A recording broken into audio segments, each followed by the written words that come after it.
The following is a presentation of Sertoba Media and Comey Media Incorporated.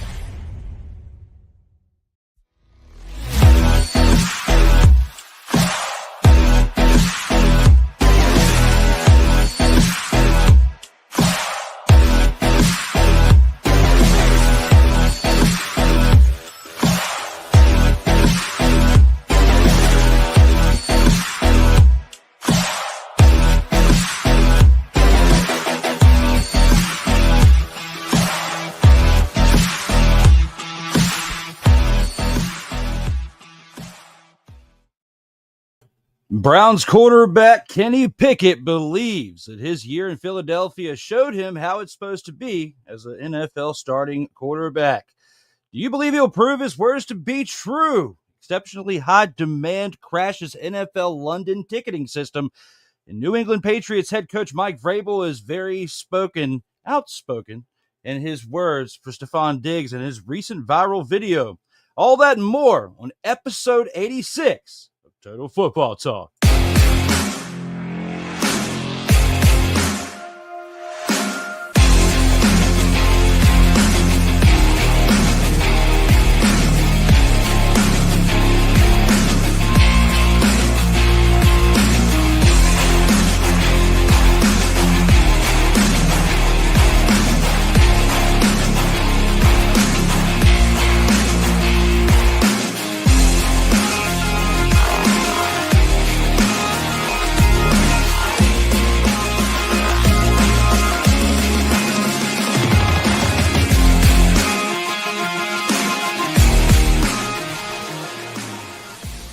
Welcome, one and all. It's that time again. We're back for Total Football Talk action.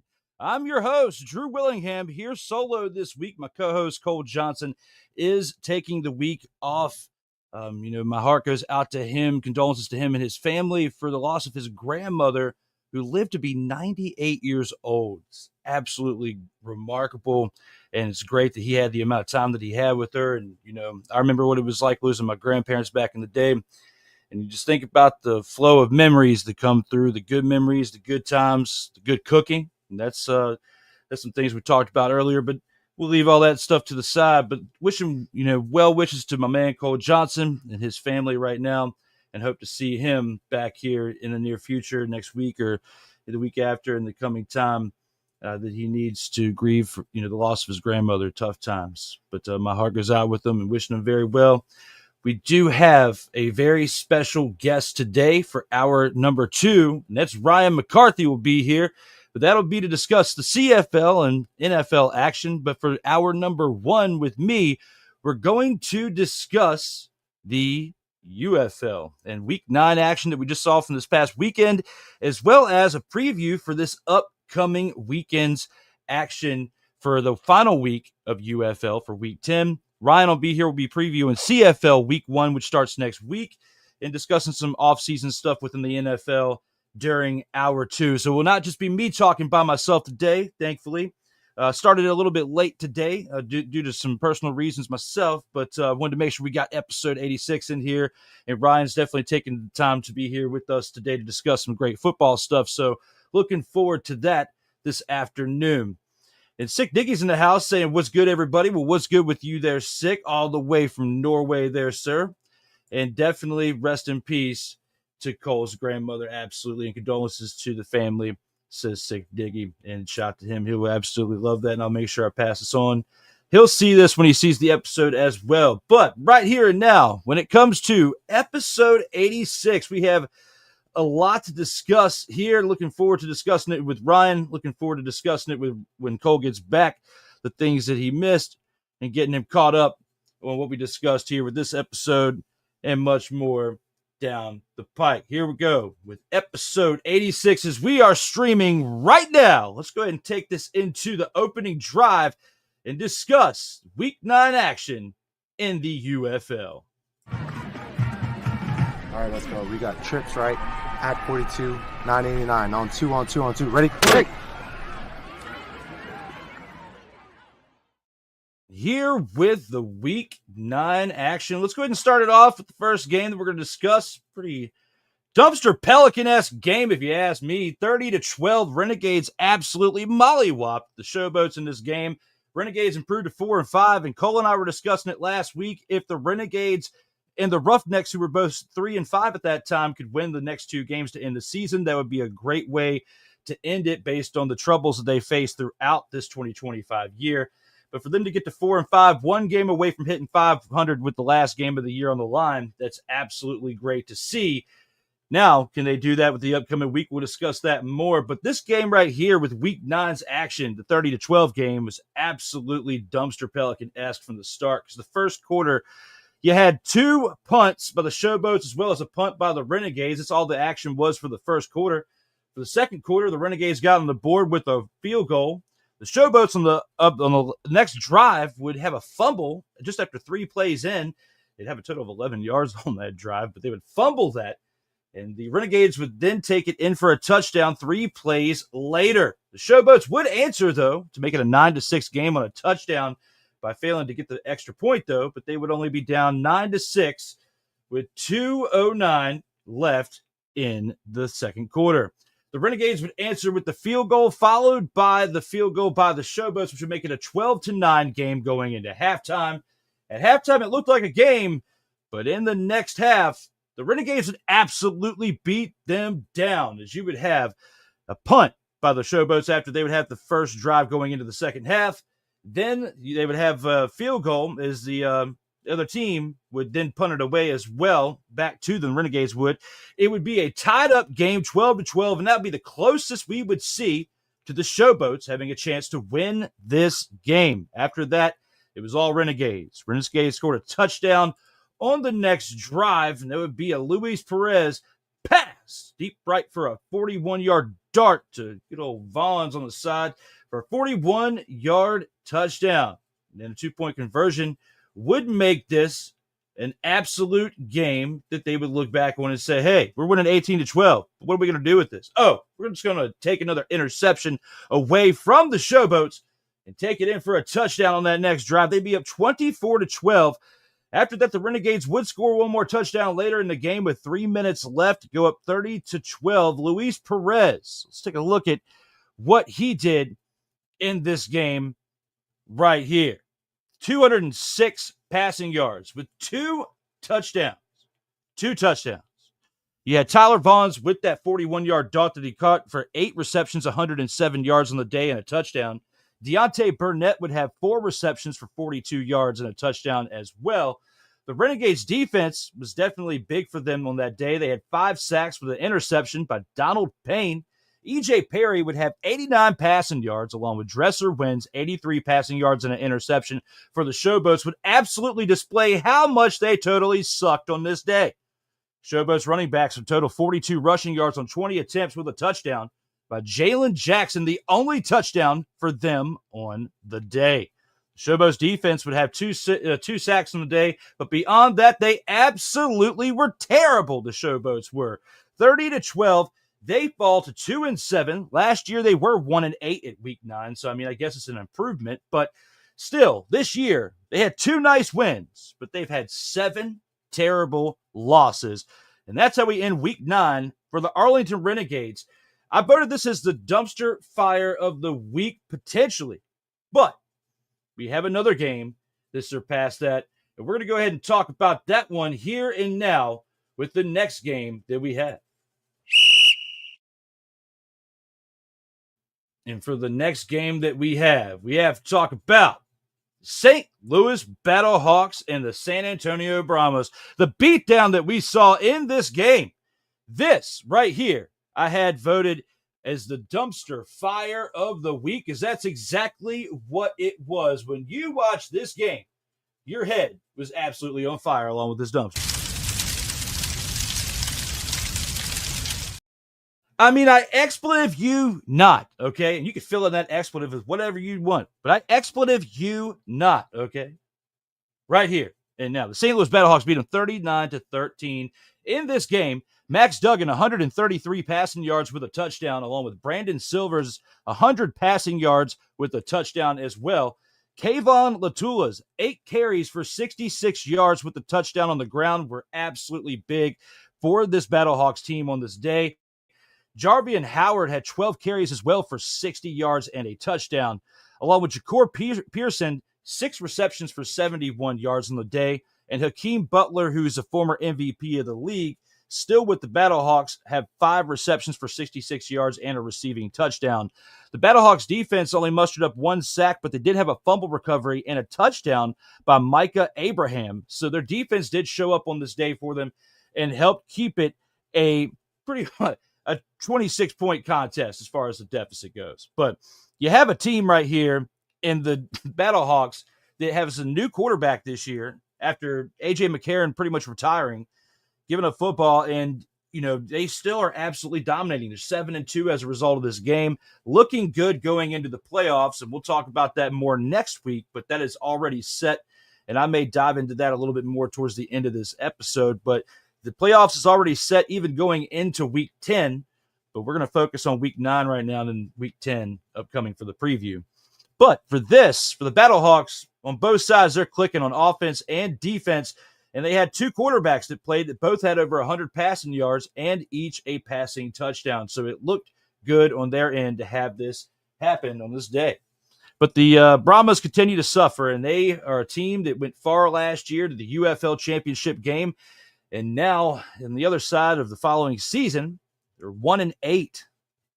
Wade Phillips, he stepped down after an 0-3 start to the 2025 season. And now we're looking at, a team that since then has gone 1-5 and has been struggling throughout. They have got to make an overhaul this offseason if they want to be competitive like they were in 2024. But they're looking at 1-8 right now through 9 weeks, as you have Kellen Mond, who continues to struggle, 103 passing yards, 4 carries for 20 yards on the day. Deshaun Corbin, 14 carries for 85 yards and a touchdown, along with Jontre Kirkland, who continues to contribute with 5 receptions for 44 yards. And the Brahmas defense pretty much barely attended this game. That's how it felt watching this game. It was absolutely terrible. It was absolutely terrible to watch. You got to take a look back at this right here, a 39-13 contest. And we'll go through it from start to finish. If we look at, we basically looked at the stats here. Let's take a look at how things were throughout the quarters now. When you look at it throughout the play-by-play, Battlehawks started off strong with a field goal, but other than that, there was no other action throughout the first quarter. It was pretty bleak. It's 3-0 at the end of the first quarter. Now, going into the second quarter, we started to get some action here. The Battlehawks would then get a touchdown at the start of the second quarter. It would go up 9-0 at that point. A fumble on the following drive would be given up by the Brahmas, but the Battlehawks would not be able to capitalize on it, as the Brahmas would then on the next drive get a touchdown, followed by the Battlehawks getting a touchdown after that. The game would be 21-7 at that point. Brahmas would answer, though, the field goal right before the end of regulation of the first half with 12 seconds left with the field goal. It'd be up 21-10 at that point. The third quarter, the Brahmas would then add another field goal to be only down by 8 points, 21-13. Battlehawks would then answer on the next drive with another field goal to make it 24-13. Battle of mother, father, and field goals. It was just a sight to watch. It was fun to watch. Absolutely was precise. It was great. Not really, because then the Brahmas would punt on the next drive. They would be down 24-13 at the end of the third quarter and looking like the dumpster Pelican team that they truly are. At 1-7 going into this game, soon to be 1-8, because in the fourth quarter, Battlehawks would score another touchdown to go up 32-13. At that point, you'd think they'd take their foot off the gas, but not necessarily, because the Brahmas, after that, would only punt it away, give it up on 4 downs by not converting on the fourth down, turnover on downs, and the Battlehawks would score a touchdown with just a few minutes left in the game to go up 39-13. Absolutely dumpster Pelican-esque play. That's why it's my dumpster fire pick of the week for a game of the week that was an absolute dumpster fire to watch. When you look at the San Antonio Brahmas, this year they've been primed and ready to take the...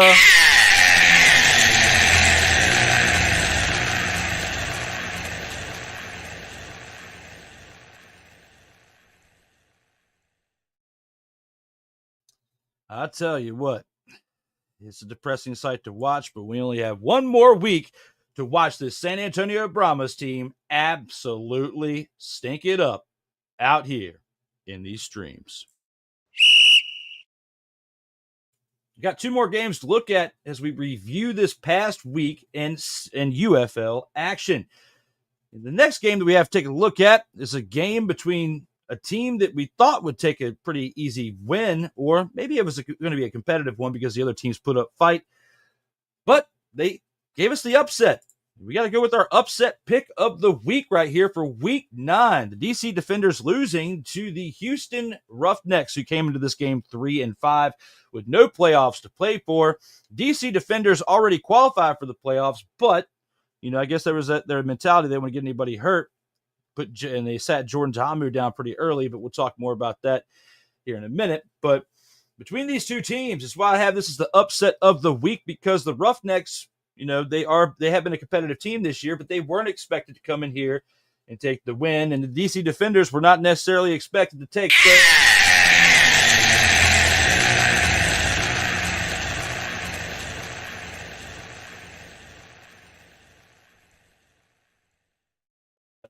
When you look at this for what it is, I mean, I have to label it as this.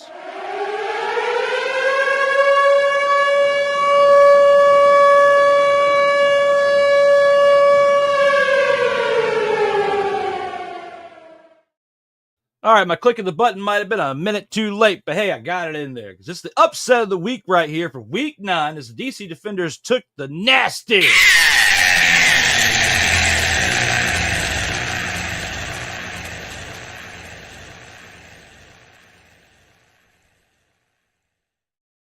and fall to 6-3. For the Houston Roughnecks, Jalen McClendon continues to show flashes of potential NFL greatness. And I don't say that lightly. I think he could slot into a team that absolutely needs a starting quarterback. McClendon has been doing nice things here in the UFL. He had 232 passing yards in this game, 2 touchdowns, 9 carries for 23 yards on the ground as well. But those 2 passing touchdowns and no interceptions absolutely looked great for him on this day. Kiki Chisholm also added 3 receptions for 34 yards and caught both of those 2 touchdown passes that McClendon threw for those scores to go up in this game. Justin Hall had 10 receptions for 126 yards on the day. Lorenzo Lingard had 8 carries for 80 yards and a rushing touchdown as well. And Chris Blewett, who usually blows it out there as the field goal kicker, was 1-1 on the day. He had the go-ahead score to where they were up 24-21 by the end of this game. Blewett didn't blow it. He did his job out here in week 9. Jordan Ta'amu had 165 passing yards and a touchdown pass as well. But Mike DeLelio had 206 passing yards and a touchdown as he took over pretty much for the second half and the majority of the game, as they were pretty much saving Jordan Ta'amu for the playoffs. Brandon Smith, 2 receptions for 51 yards on the day with a touchdown. Was absolutely nice to see, along with Vincent Smith, with his 1 reception for 43 yards and a touchdown. Deion Jackson had 10 carries for 57 yards and a rushing touchdown as well. But besides those 3 touchdowns right there, they couldn't get the mustered up thing that they needed with that go-ahead or tying field goal, because Matt McCrane missed a 43-yard field goal attempt in the third quarter. He couldn't get the job done. He didn't show up for his assignment, and that's why they lost 24-21 for the upset of the week. When we look at this game right here, I'm not going to spend too much time analyzing it because it was expected. It was expected for this team right here to kind of take their foot off the gas a little bit in the Defenders, because they have to look forward to the playoffs that are coming up. They are a lock to be participating in the XFL Conference Championship game, and the winner of that goes to the UFL Championship. It's a small playoff run for the UFL playoffs, but hey, you need everybody ready, because after this weekend, you got 2 weeks. Well, after this week, it's do or die next week, pretty much. because next week is the playoffs, as well as the beginning of CFL week 1 after, this week 10. I'm not talking about next weekend as in right now. I'm talking about the following weekend because we're in the weekend right now. It's Friday afternoon.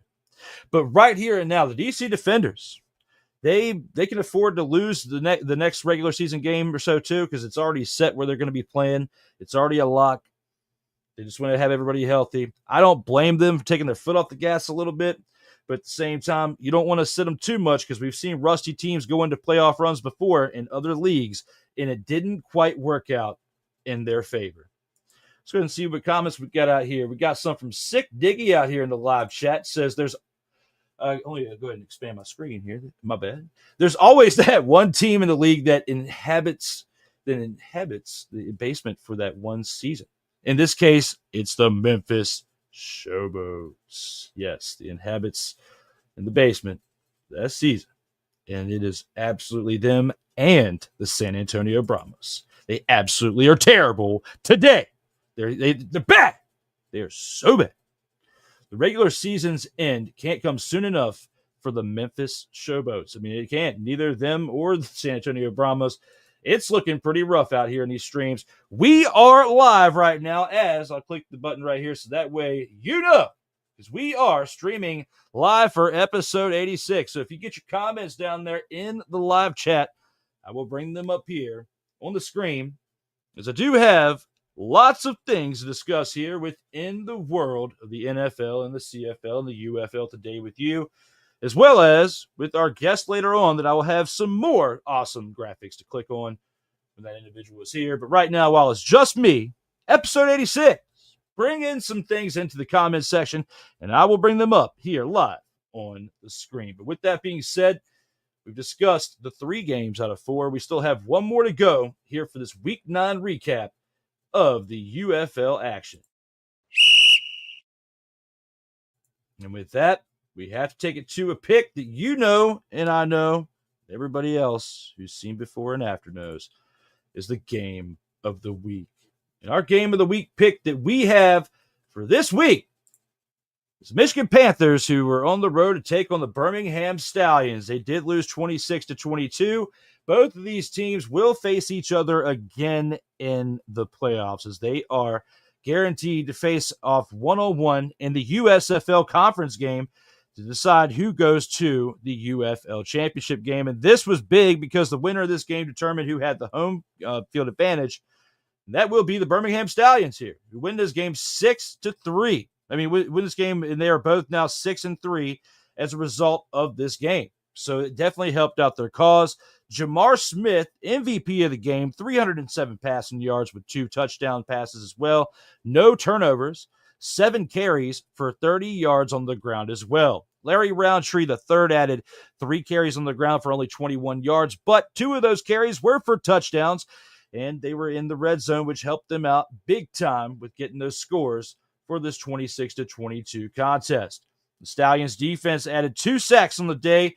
Not too much, but they did have some help in the receiving game on offense, though, as Cade Johnson had 3 receptions for 82 yards, and Deion Kane had 4 receptions for 55 yards, as well as hauling in those 2 touchdown passes by Jamar Smith.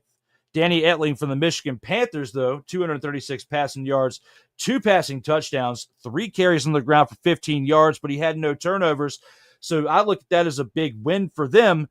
That's why they were able to keep this game close until the end. COC Mariner had 5 receptions for 115 yards and a receiving touchdown, along with Gunnar Oaks, who didn't put up much production. He only had 1 reception.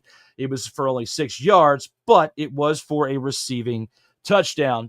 BT Potter, though, missed a field goal that could have shifted the momentum for this team, as he was 1 of 2 for field goals on the day, and the team did lose by 4 points. So if you factor in that made field goal, if he would have had it, potentially they could have shifted the momentum to where they could have made an extra point and another touchdown and won this game. But unfortunately, it didn't win. It didn't look to be promising for them, as the Stallions had the momentum throughout this game. You could just feel it. They were clicking on all cylinders. They needed this win big for the momentum for them to go into the playoffs. They've been struggling this year, which is why even though 6-3 doesn't look bad, They were struggling throughout this year, and we've been talking about it throughout this season.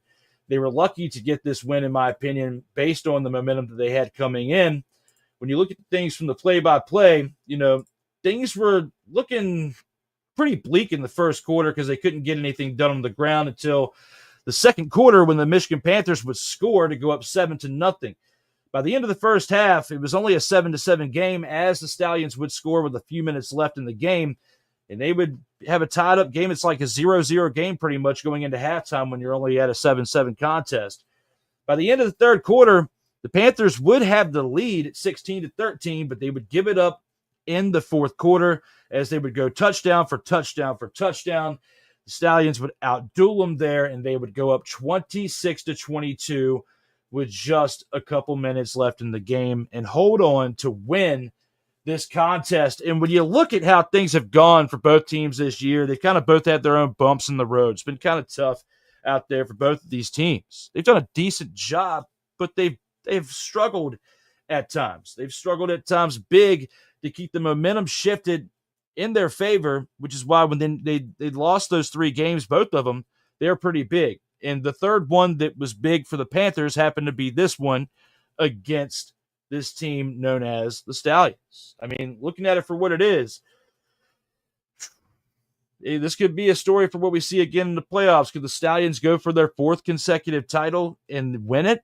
I think if they do, it's more of a sign of their actual coaching than it is their players, because they've done it with a different rotational set of offensive players between quarterback, running back, wide receiver, tight end. Big names have been shuffled around in different places.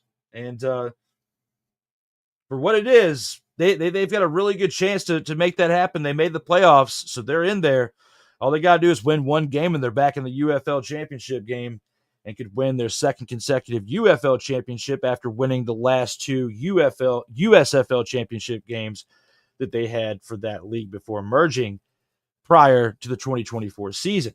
So, looking at it for what it is, this is it's a pretty awesome set of circumstances for this team right here.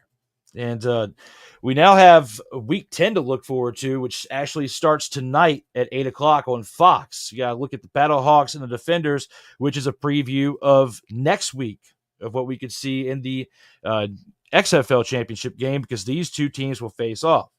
Now, if the Defenders win and the Battlehawks lose here, it doesn't matter as far as the home field because of the way the season's been throughout. The Battlehawks are hosting the game at home, and the UFL championship game is going to be in St. Louis. So regardless, the outcome will be set for that.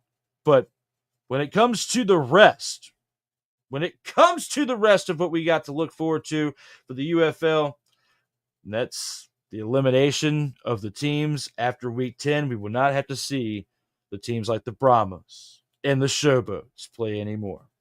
I will be sad to not have to see the Renegades and the Roughnecks, because they kept fighting and clawing their way each year, each week, to where you thought had a chance. But unfortunately, they're not going to be able to cut it this week. It's not going to happen for those teams. They're not going to get into the dance. But we could see something next year out of them. They could be a team like the Brahmas, who had a terrible 2023 season. The Brahmas, I don't think it was quite as bad as this year, but it was a bad season.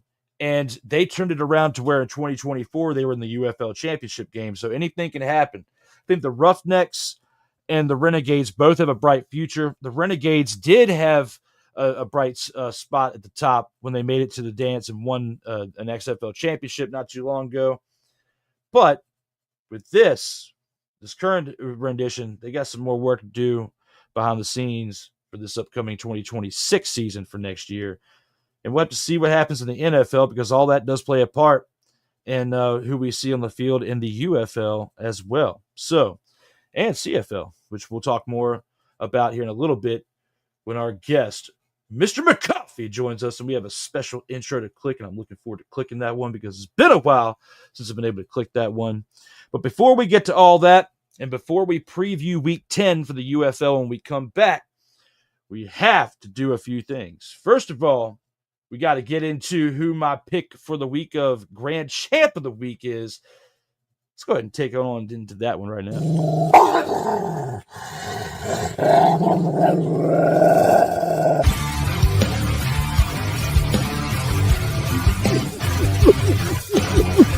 Where are my dogs? Trying to do the best I can solo on that. Hopefully I did a good job. Let me know out here in the comments how I did. Grand Champ of the Week pick. It's just my pick this week. And my pick is Jamar Smith of the Birmingham Stallions. 22 of 31 of completions on attempts for the day. 307 passing yards. 2 passing touchdowns. Had 7 rushes for 30 yards. But my most impressive stat I got to look at here is a 124.0 QBR rating. Looking at that. Quarterback rating of 124.0. Absolutely smashed it out here and served it on the team. The big old fat old nester.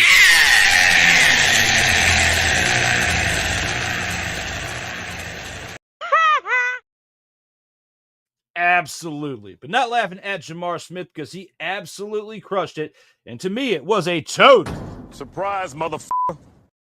I didn't see this dude going off in this game prior to this. What? I mean, his performance absolutely did this to me.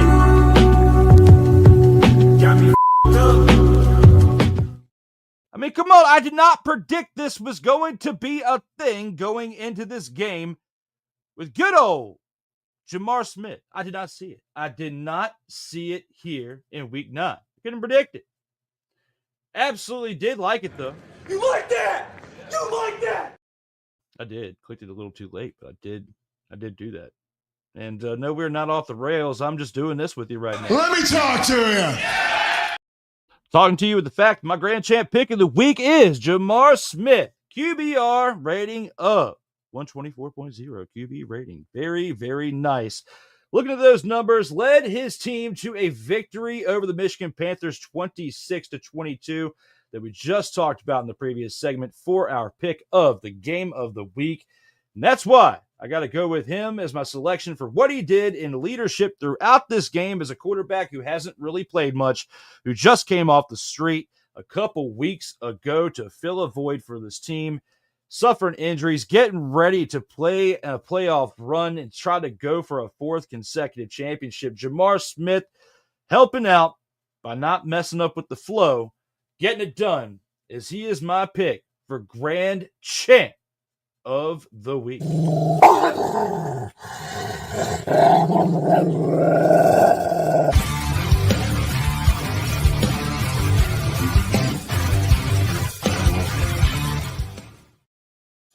With that being said, we're going to go ahead and take this into our first commercial break. But when we come back, we're going to preview Week 10 of the UFL.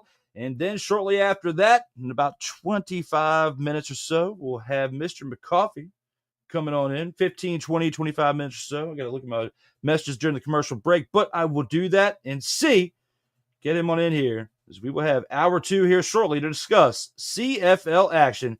See you on the other side of this first commercial break. All right, let's go. We got trips, right?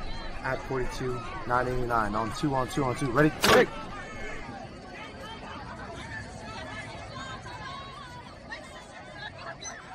We're just getting started. Total Football Talk will return right after this. Whether it's news, the largest egg producer finds bird flu in chickens at a Texas plant, weather, devastating tornadoes rip through the heart of the United States, inspiration, a breast cancer survivor completed the journey of chemotherapy, and now begins a future one of matrimony or sports. Michael Jordan is shown on a photo with Diddy. LeBron James has a video extolling the virtues of a Diddy party. This has been yet another beating a dead horse presentation. We got you covered.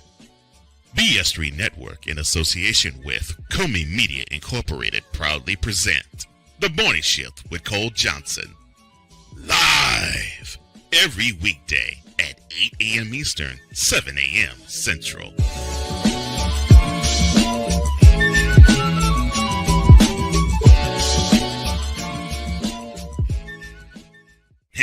Eagles fan. Join my man Cool McCain and a host of others as they break down every single game, every single week in an objective manner, and also from a fan's perspective as well. Remember, this cast feels just like you. Nobody likes you. And you don't care. Fly, Eagles, fly. Eagles Elite Podcast. Every Wednesday at 8:30 p.m. Eastern on YouTube and other podcast outlets.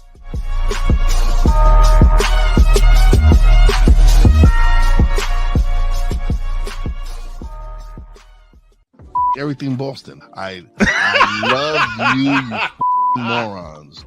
New Kids from the Block, New Edition. Dear whatever the law firm is. Sincerely, the U.S. Supreme Court. Ben Affleck, Matt Damon. Go yourself again, Jason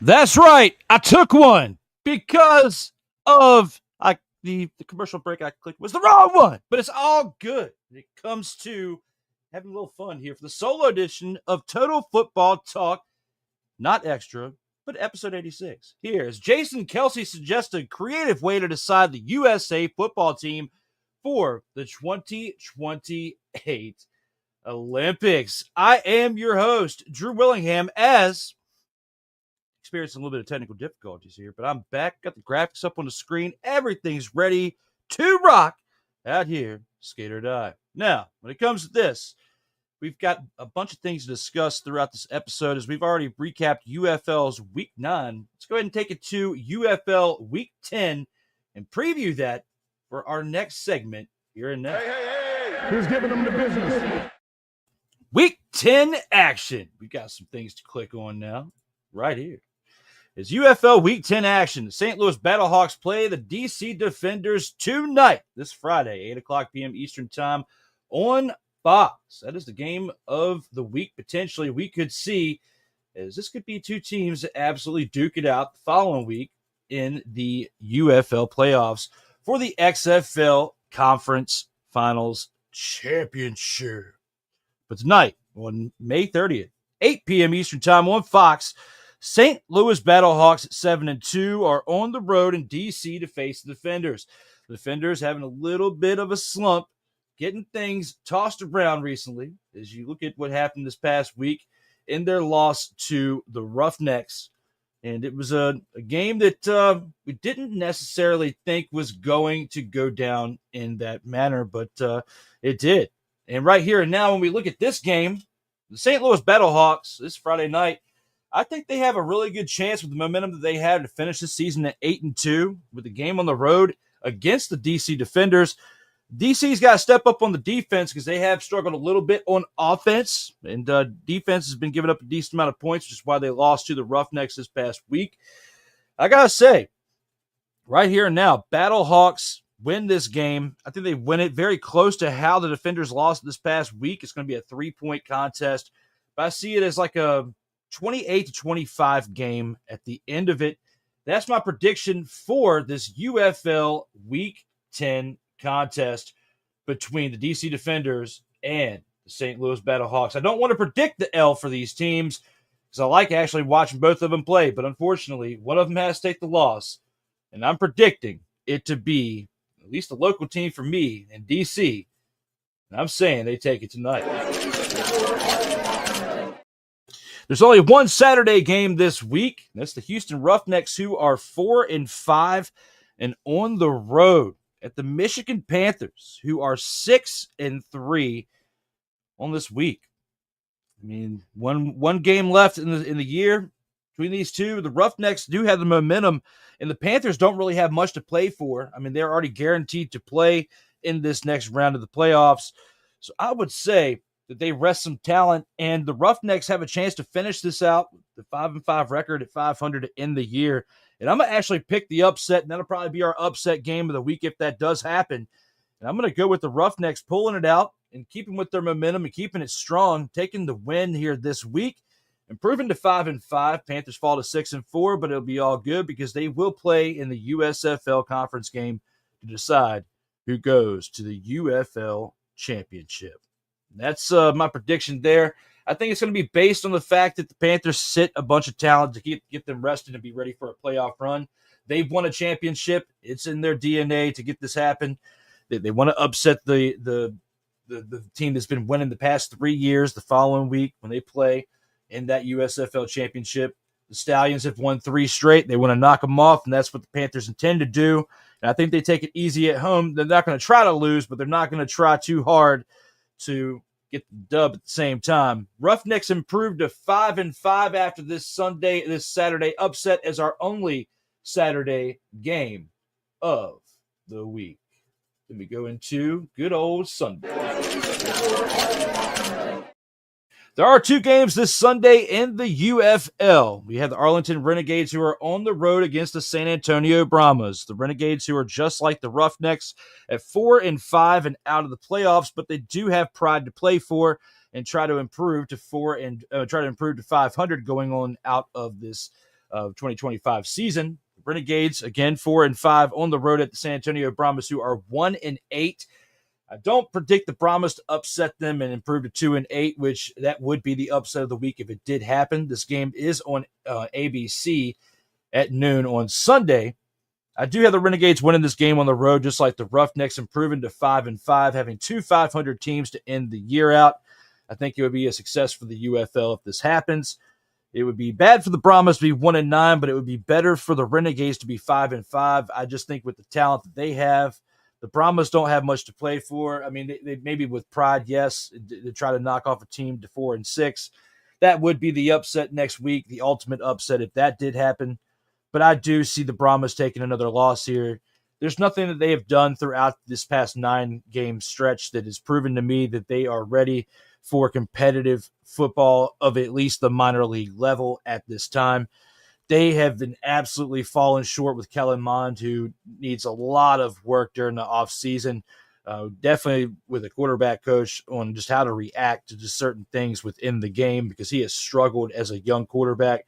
He still has a chance, but he has a lot of work he has to do in order to improve because the Brahmas just have had a really tough year at 1-8. But I do see them losing this week at home to decline to 1-9. Arlington Renegades improved to 5-5, like my predicted Roughnecks prediction for the previous game. Both teams will end at 5-5 for this offseason.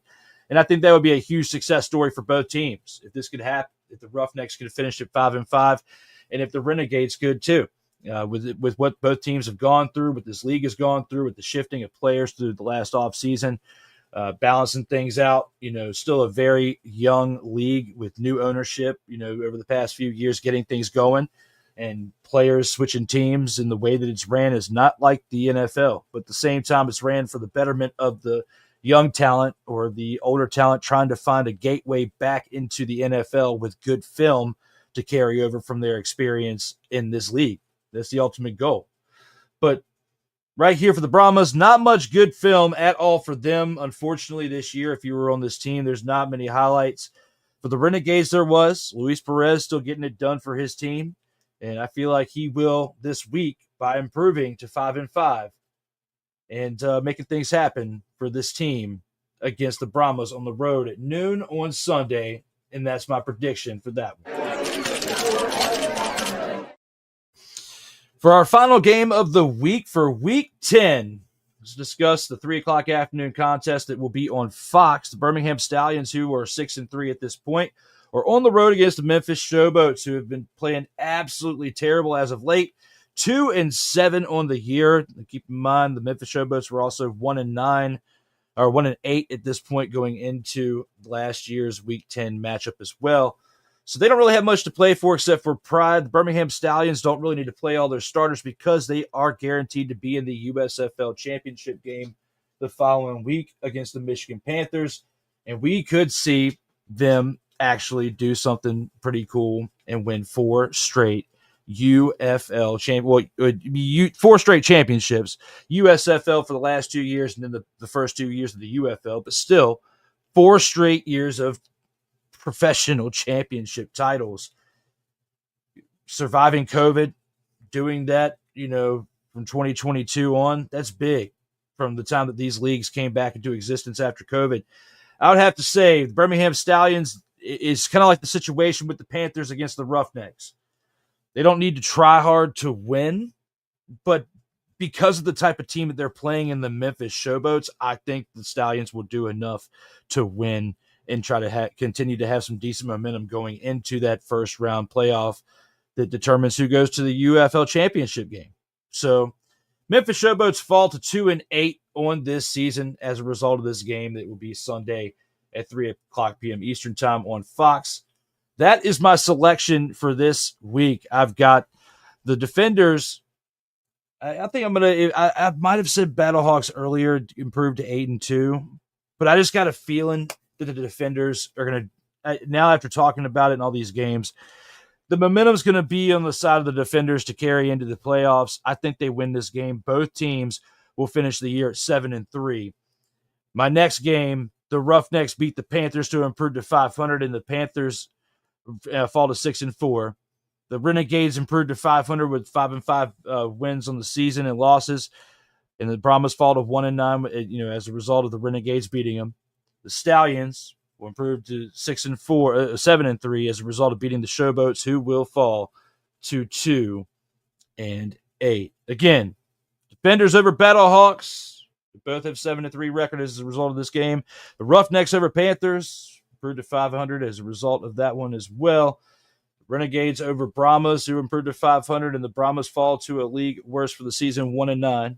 And the Stallions improved to 7-3, and the Showboats fall to 2-8. That's my predictions for Week 10 for this week in the UFL. You are here for episode 86 as we are streaming live. Comey Media, Sertoba Media, between multi-platforms that are streaming live right now. Thank you for tuning in. For those of you tuning in, commenting, and being along the way throughout the live chat, thank you very much for tuning in as we are streaming live right now. And Ryan McCarthy will be joining us pretty soon. I'm going to go ahead and go to a quick commercial break. Then we got the Snowflake of the Week. Then, hopefully, we will have some CFL discussions and NFL discussions with the man known as Mr. McCoffey out here in these streams. This is UFL Week 10 preview. We'll see how it starts tonight at 8 o'clock on Fox between the Battlehawks and the Defenders. Besides that, we're going to take it to another commercial break.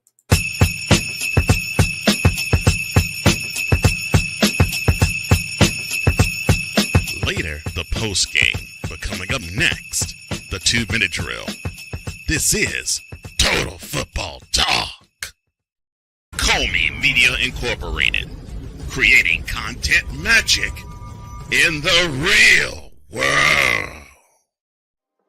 In a world where chronicles of the past are brought to the streams, whether the content is relatable or completely beyond your realm of life, there is no shadow of a doubt that this show is absolutely full of shenanigans. Get ready for D. Willie in the evening. this Sunday at 10:05 p.m. Eastern. Exclusively on Sertoba Media, where the struggle is real to be awesome.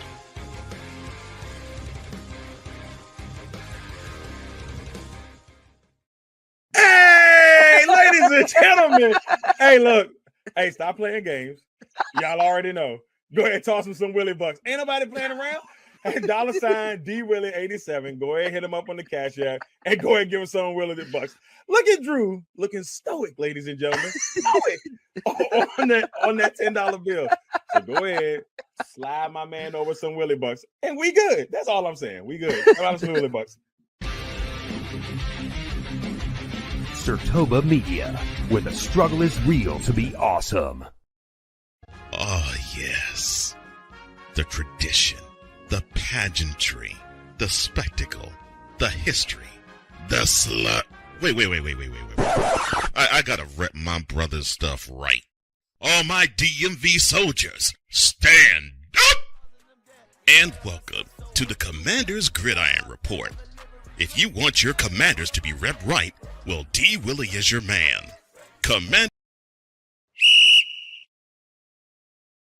Welcome back to Total Football Talk. We are back for episode 86. Does Jason Kelce suggest a creative way to decide the USA football team for the 2028 Olympics? I am your host, Drew Willingham, for this episode, as we have to discuss something that you all know that you love and enjoy each and every week. That is the Snowflake of the Week.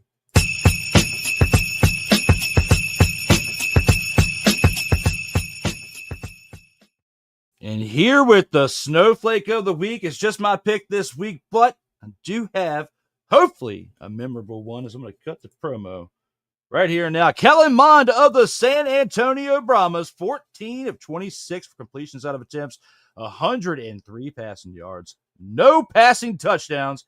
He didn't turn it over, but he didn't have a touchdown at all. Did have 4 rushes for 20 yards, and he had a 63.5 QBR. He might as well have had a fumble to add to the mix, but he didn't. And he had another certified dumpster Pelican performance because he has led this team to a 1-8 record for this 2025 season. 1-8 record. Come on now, Kellen Mond, you have got to do some work during this offseason. It might as well have been Tyrone Alizé McDummy, who was previously on the San Antonio Brahmas, at quarterback instead of at tight end, playing the quarterback position, because that's what it looked like watching this game in the previous 8 games leading up to Game 9 for you to fall to 1-8. Kellen Mond, you are my Snowflake of the Week, and you have got to find it in your soul how to lead this team into a positive outcome on the field, because ever since Wade Phillips stepped down after week 3, they were 0-3. You were the quarterback at the helm, and you have this team at 0-3, and then you go to 1-5 after that. You're 1-8 as a result of your dumpster Pelican play. This is either the 3rd or 4th time the year that you have been my Snowflake of the Week, because there's been a lot of other competitive quarterbacks and competitive play throughout this league to make it interesting. Besides the Memphis Showboats, the other 6 teams are actually competitive in this league. And you are not looking like you are watching any film or doing any preparation in what you're doing and try to show up for the assignment out here on the field. It's looking absolutely terrible. Kellen Mond, you are my pick for Snowflake of the Week. For that, we go into our last commercial break before we bring in our special guest of the week as we go into our Snowflake of the Week transition.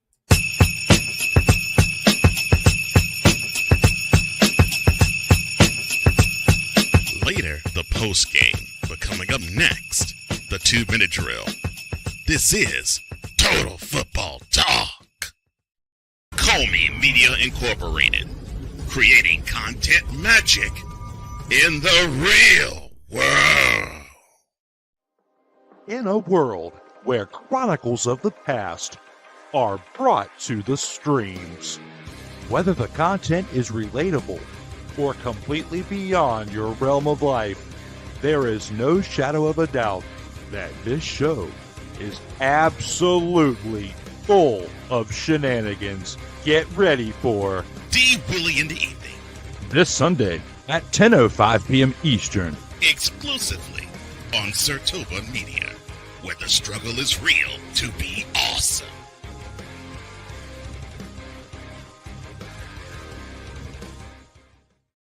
Hey, ladies and gentlemen. Hey, look. Hey, stop playing games. Y'all already know. Go ahead and toss him some Willie Bucks. Ain't nobody playing around. And $ D Willie 87. Go ahead, hit him up on the Cash App and go ahead and give him some Willie the Bucks. Look at Drew looking stoic, ladies and gentlemen. Stoic on that $10 bill. So go ahead, slide my man over some Willie Bucks, and we good. That's all I'm saying. We good. Slide some Willie Bucks.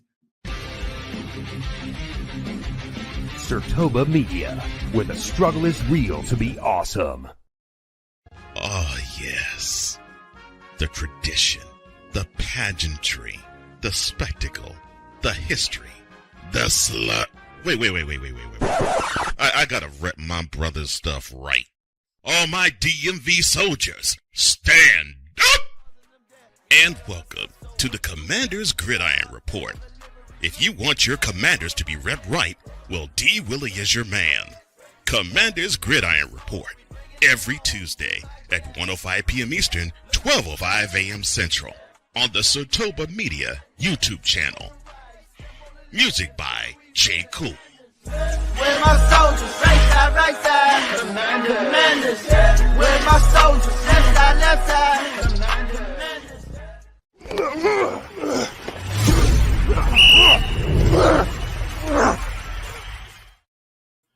Welcome back to episode 86 of Total Football Talk. I'm your co-host, Drew Willingham, here with a special guest this week.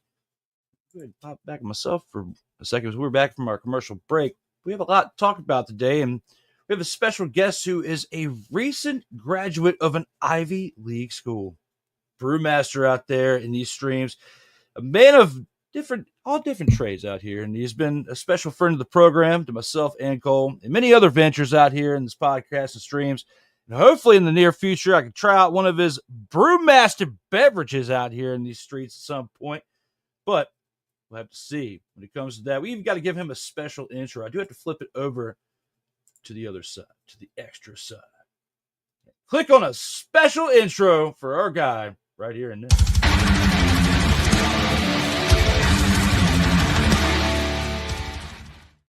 Welcome, Mr. McCoffee. Hey, Drew. Oh, no, you disappeared. What happened? Because I clicked on the other. my apologies. Let's try that again. Welcome, Mr. McCoffee. There we go. Good to be back. Good to be back here on Total Football Talk, although it's not the extra part. But, hey. We can still do it. We can still do it. All right. Yeah, we still extra. Call for the stretchers. That's some knowledge on you.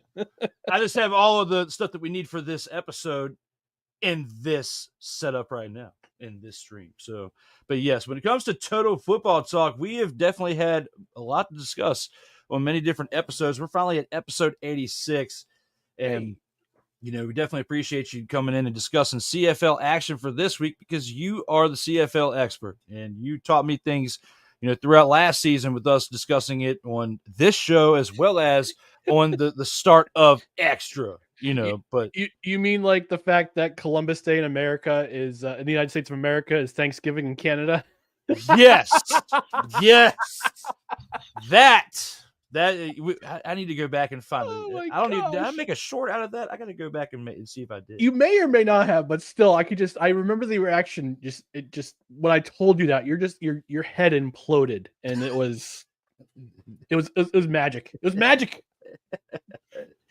The unplanned greatness out here in these streams. That was definitely good times. And we got many more good times, you know, throughout this episode. So I definitely appreciate you coming in for hour 2. It's been a while, and we got NFL action to discuss as well as, you know, CFL. We'll save the CFL for a little bit as we do have a little bit of NFL action to discuss from this past week. And for that, we have to take it into that segment that everyone loves. That is the Gridiron Scoop. There's a button out here that I know I got to click for it, but I just don't see it. So we might just say, hey, we're going to go ahead and go into it. Oh, wait, hey, I found it.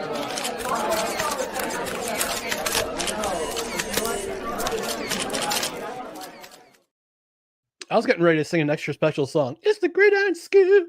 Football talk. Meow. It would have been a good improv. Cole definitely with the greatness out here with the transitions is, you know, going into that, we have, Cleveland Browns, who have had many transitions at the quarterback position.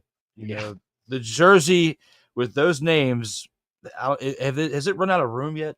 Because I actually read off the 30 quarterbacks they've had since 1999 a couple episodes ago. No credentials required. but do all 30 fit on the jersey now? No, you have to get a second jersey. Or third, or fourth, or fifth, or 30th.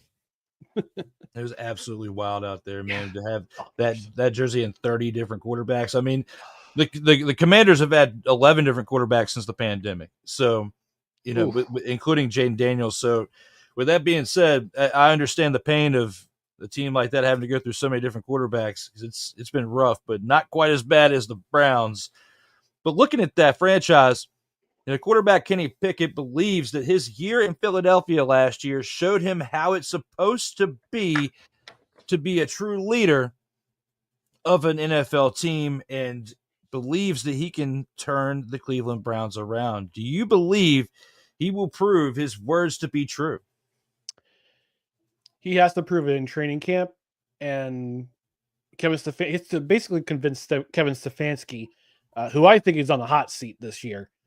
He has to prove to him that he's the guy to lead this team. And in a way, he does have a point when he says that Philadelphia knows how to do this. Like, from ownership to front office to coaching to the people on the field, Philadelphia is the standard right now. They are the standard.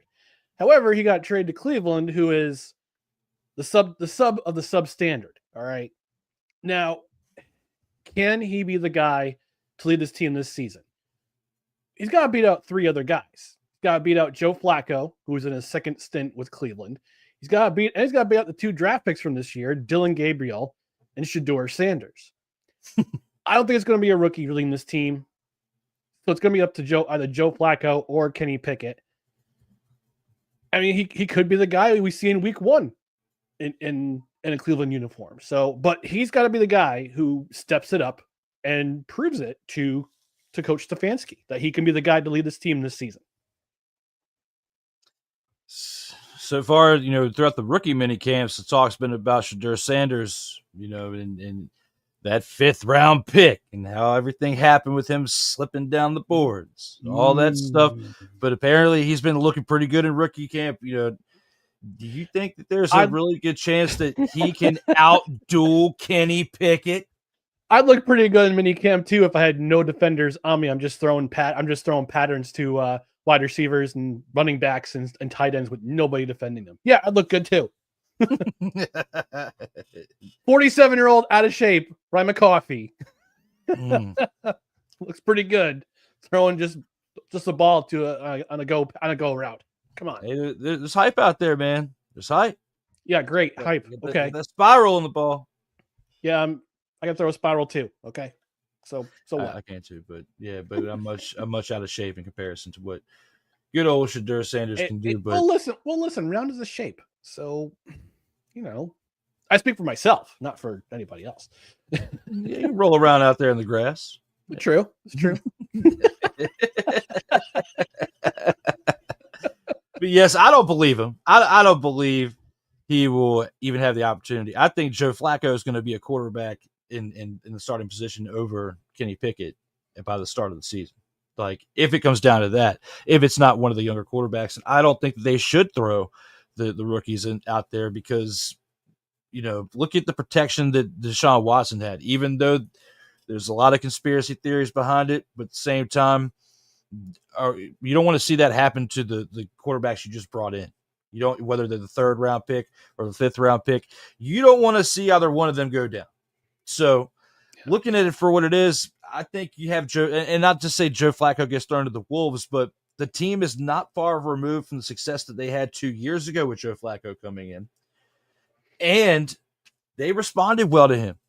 And he could be someone who kind of mentors without trying to mentor, but kind of mentor these younger guys to where, between Gabriel and Sanders, you got 2 quarterbacks that could be, competitive with each other to help each other along the way become decent quarterbacks in the league. One of them might have to get traded at some point to another team to prove it. But they could get help this first year in 2025 because you don't necessarily need to throw them out there. Mahomes had a year to learn behind Alex Smith on how to do the simple things to be an NFL quarterback on and off the field. And that's what you truly need to learn is how to be a professional on and off. You already know how to play the game of football. You just got to learn the system, and you got to learn how to be a professional, which you've already had some help from, your professional Hall of Fame father for 2 sports, not let alone football, but baseball too. Teach you how to be a professional out there. He kind of bombed it in the interviews to where he got thrown down to the 5th round pick, so the rumors say. But at the end of the day, right here, when it comes to Kenny Pickett, they're all in the same locker room. I'm not sure if Kenny Pickett's even on the roster by the end to select who the 53-man roster is. Yeah, I mean, somebody's got to be let go after this. I mean, I don't it think could be a trade. I don't think it's not Joe Flacco. I don't think so. I would be absolutely shocked unless he just has a physical decline throughout this offseason and leading up to the preseason and what we see in his action there. Unless he just has a steep decline in his action that we see during preseason, I don't see Flacco getting released. Pickett or Gabriel. But I don't think the Browns let go of Sanders unless the Sanders family or the agent forces some type of trade. But I don't think that happens because he just signed a deal with them. They just locked him up. Yeah. I mean, this is a tough decision for whoever the GM for Browns is coming into this season. Yeah, I mean, it could be interesting. You could see somebody get traded after training camp because injuries happen in training camp, and whether it be a training camp injury or exit or a preseason game, injuries happen. And one of these guys is going to be a practice squad quarterback, or they're going to be traded after the preseason's done. So it's just going to be a matter of who beats out whom and what kind of decision the coaching staff makes after the preseason's done. Absolutely. I mean, this team right here has had a lot of drama circling it, especially since the whole signing Deshaun Watson, getting rid of Baker Mayfield, bringing in Deshaun Watson, all the stuff that's been circling the drain with them.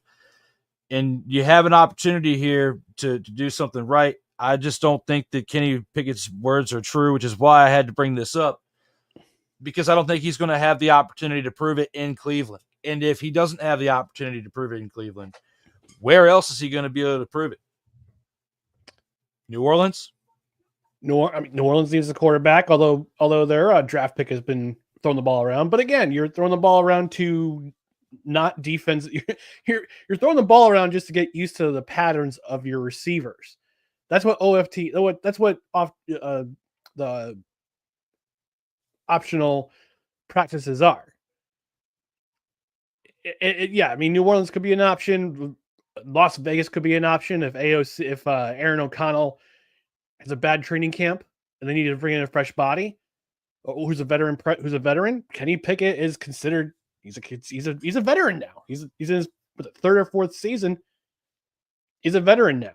So you could bring in somebody to either compete or back up Aiden O'Connell if Aiden O'Connell gets injured or has a bad game and Pete Carroll decides to yank him and put somebody else in. It could be Kenny Pickett in silver and black. We don't know. We don't know the future.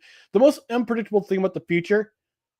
The most predictable thing about the future is that it's unpredictable. So let's wait out the training camps and get to the end of the preseason, and we'll see what unfurls.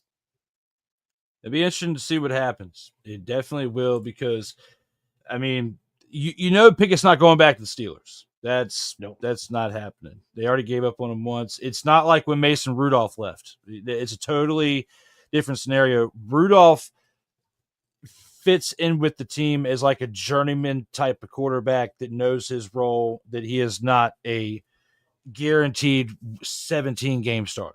He is a plug and play journeyman, and he gets paid. I feel like he's the type of dude that shows up. He knows what his role is. He's comfortable with what he gets paid to do. He doesn't have to go out there and take the beating, for an entire season, but goes and does his job. And he hasn't been a terrible quarterback. Kenny Pickett just didn't, and he meshed well at great moments for the Steelers when Ben Roethlisberger was hurt back in the day. So, I mean, and you look at it, I mean, he did have his struggles, but at the end of the day, when you look at what Kenny Pickett has done as a Pittsburgh Steeler, and then since then, it hasn't been pretty. So I have more He's got faith. a ring, but he's got a ring. And he learned, I think he had to think that Nick Sirianni had a hand in helping him develop as a quarterback. He filled in pretty well last year when Jalen Hurts was injured. So if he can prove that he can do the job, absolutely give him the job. Absolutely, he believes him. If he believes in himself, let him prove it. Let him prove it to his coaches. And your biggest opponent and your biggest supporter is the person you're looking at in the mirror every single day. Yes. Absolutely. I mean, Kenny Pickett, I mean, he's saying the right things, but at the same time, you got to prove it now. You got to prove it throughout this offseason camps, and the time you're going to get. Each and every snap counts for a lot of these players on this team, and it's do or die for not only players but coach Stefanski. You got to get it right now. The time is now. Unfortunately, with the way that they're kind of handicapped with their salary cap because of the Deshaun Watson situation, at least you have young quarterbacks to where Flacco, I feel like, is more affordable than Kenny Pickett. So you'd be better off, either releasing him or trading him for like a 6th-round pick to New Orleans or somebody. And that could even, I feel like that might even be able to happen before the preseason. And a lot of it has to deal with where Aaron Rodgers goes for the Steelers. Because if Aaron Rodgers doesn't go to the Steelers, that affects who the Saints can make moves for to truly be ready, whether it's at a QB1 or QB2 spot. And they might not necessarily be in play as the Saints would be for Pickett as they would be until the Rodgers situation's figured out. So I actually just looked it up. I'm doing some real time research on Spot Track, and actually Joe Flacco makes just a skosh more than Kenny Pickett. So they're both cheap. They're both cheap options, as are the rookie quarterbacks and the Dylan Gabriel and Shedeur Sanders. But they're not going into the year with 4 quarterbacks. No, they're not. No, they're you're not. absolutely right. They're not. They, but I was just they made the moves they made the moves for the 2 veteran quarterbacks before we even got to the draft. Yeah. So, but somebody's going bye. Yeah, or being a practice squad player. And I just, if it were me running this team, you already know what Flacco did with your team in 2023. He came in, we already know. And he was gone in 2024 because Deshaun Watson didn't want to have to look over his shoulder for his job. Is literally the reports that were out there and why Flacco, had to roll out for a year. But now he's back. Mm-hmm. And, you look at the situation now, after he was a comeback player of the year, if you are the head coach that was there when he did that, do you let him walk over Kenny Pickett?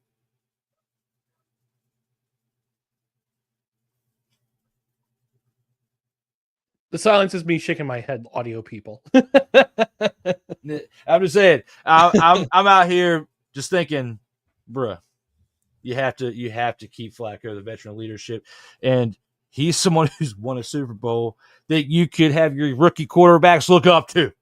Mm-hmm. Indeed. That's my take on that. As we move on into the next take. Hey! Who's giving them the business? For our next take out here. And speaking of giving them the business, there was exceptionally high demand and crashes NFL London ticketing system. When we look at the popularity of international games played in London, you have all sorts of things going on overseas. The ticketing, it crashed so quick. With the demand in American football finally bring a home-based team in London based on the fact that there's such high demand for teams to be playing in London and Germany, many other places? What do you think? Yes. And there are two options.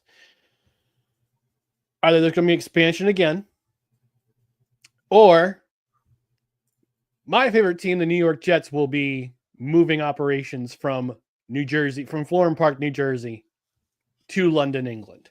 Oh, in the future, depending on how. Prediction.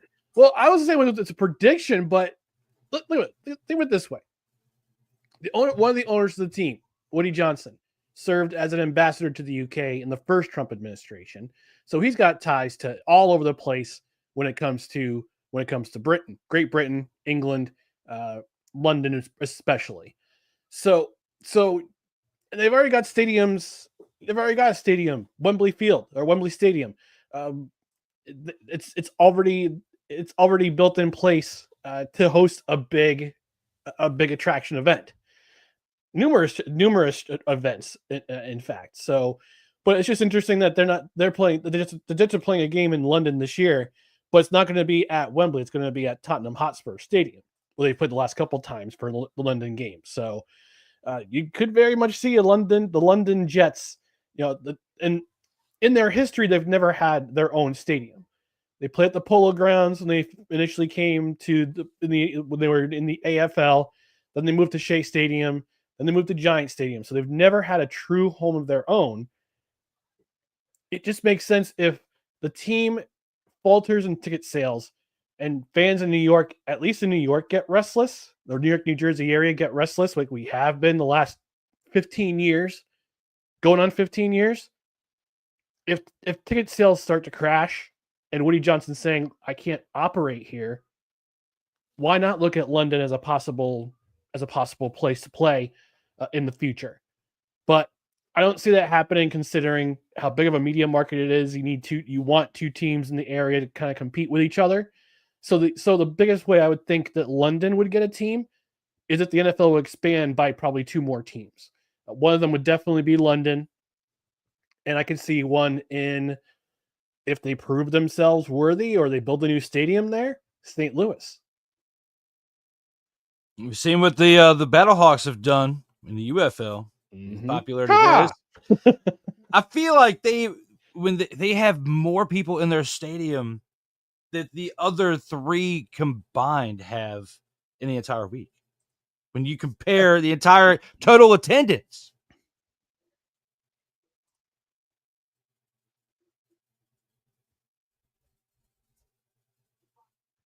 Uh-oh. Did we lose Drew? Can you hear me? I can hear you. You're good. Okay, cool. But yeah, all right. I thought I dropped out for a second. No, yeah. You're good. Tommy, can you hear me? Internet, man. Sometimes it'll mess with you. But anyway, out here, when it comes to these teams that we're looking at during the offseason, and you look at the potential, we're going to have more games overseas. We're going to have all this going on in the future. When do you see this happen?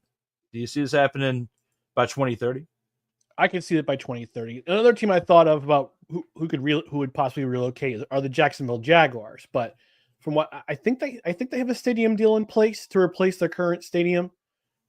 But I'll double check. But Shad Khan, the owner of the Jaguars, also very close to London, England, and he knows that market pretty well. So if it's not the Jets, it could be the Jaguars. We could see the London Jaguars at Wembley Stadium in the next 10 to 15 years. But I'm just speculating. I'm just kind of throwing it out there. But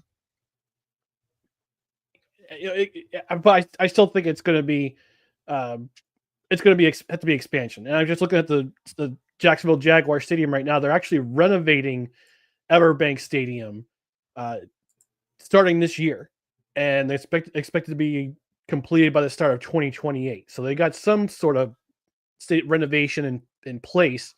It's not a new stadium, but they're working on something. But at least, unlike the Jets, they have their own field.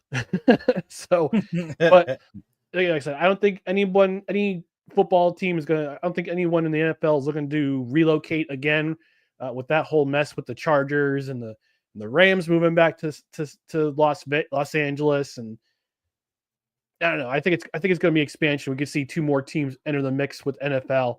They haven't done so since 1999 when the Browns entered back in the league. Although they weren't technically an expansion team, they were just came in as a new franchise with established history. So I think we could see we could see a London franchise by expansion, at least by 2030, and then if they can add a second city. It also wouldn't hurt if San Diego got their own team again, but it's not the Chargers, but still. The London Jets. It could happen. Or just rebrand them as the Spitfires. Change the whole name. Change it. Just change. Maybe you can. Maybe with the commies changing their name from the formerly known as the RADSKINS. Maybe the shift with that momentum that could happen with you. Just go to London, change your name, play somewhere else, and maybe the now known as Jets can be a winner. Maybe. Although, look at their owner. I don't know about that. Forget old sports ball. Hey, does he in the chat? One of our crud heads in the chat. Glad you made it. Holy shnikes, it's on your channel, but not mine. But he's still here. It still puts a smile on my face to be able to click this button.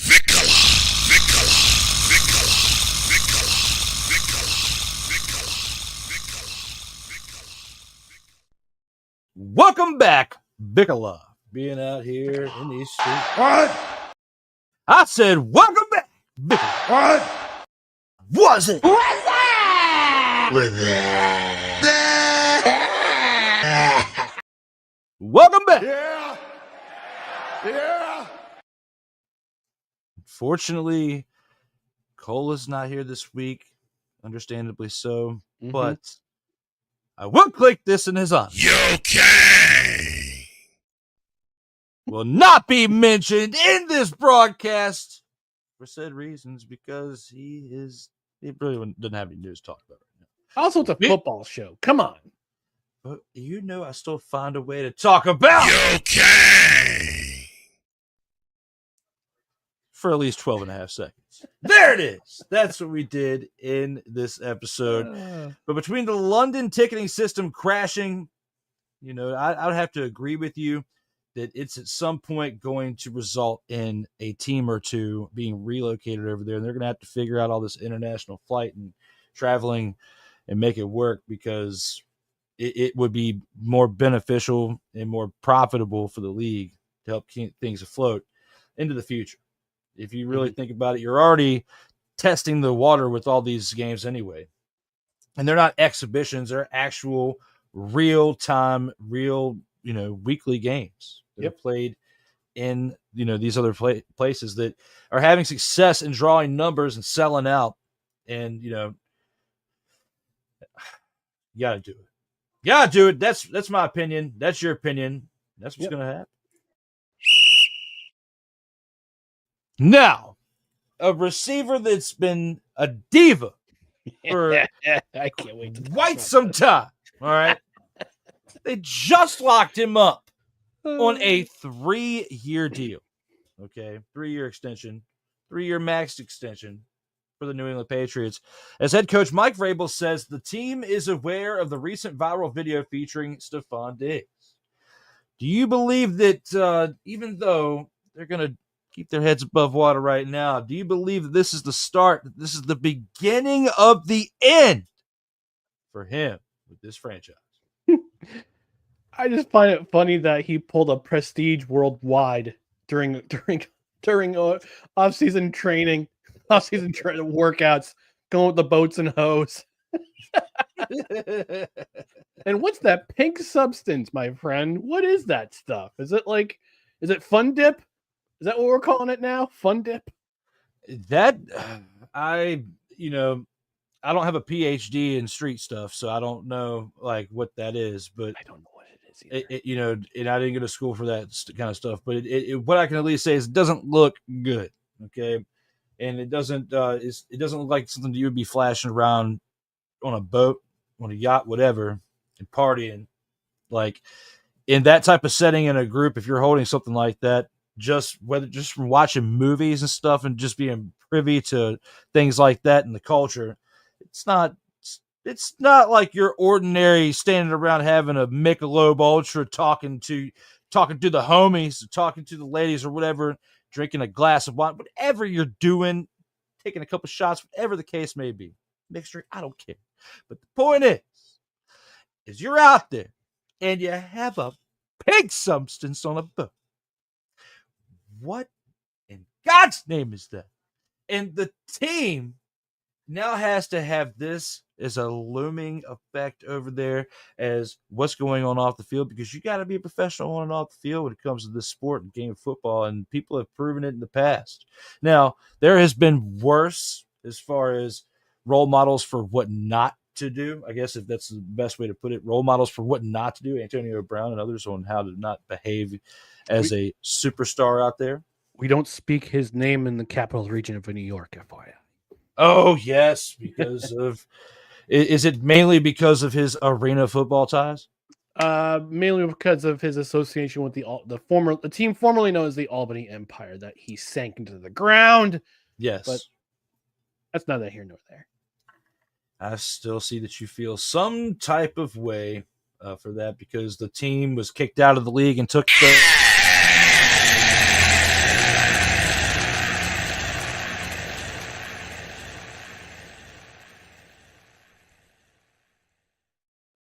Still feeling some type of way. Still a bit of a sore spot. But at least the Firebirds are 9-0, so it's all good. Yes, they've capitalized on that and turned it around, and they look at the one that you don't discuss right now based on the things that are going on in his life, and pretty much that's what they're doing right now. Is because he's for quite some time needed to do this. Stop it. Get some help. You know it, and I know it.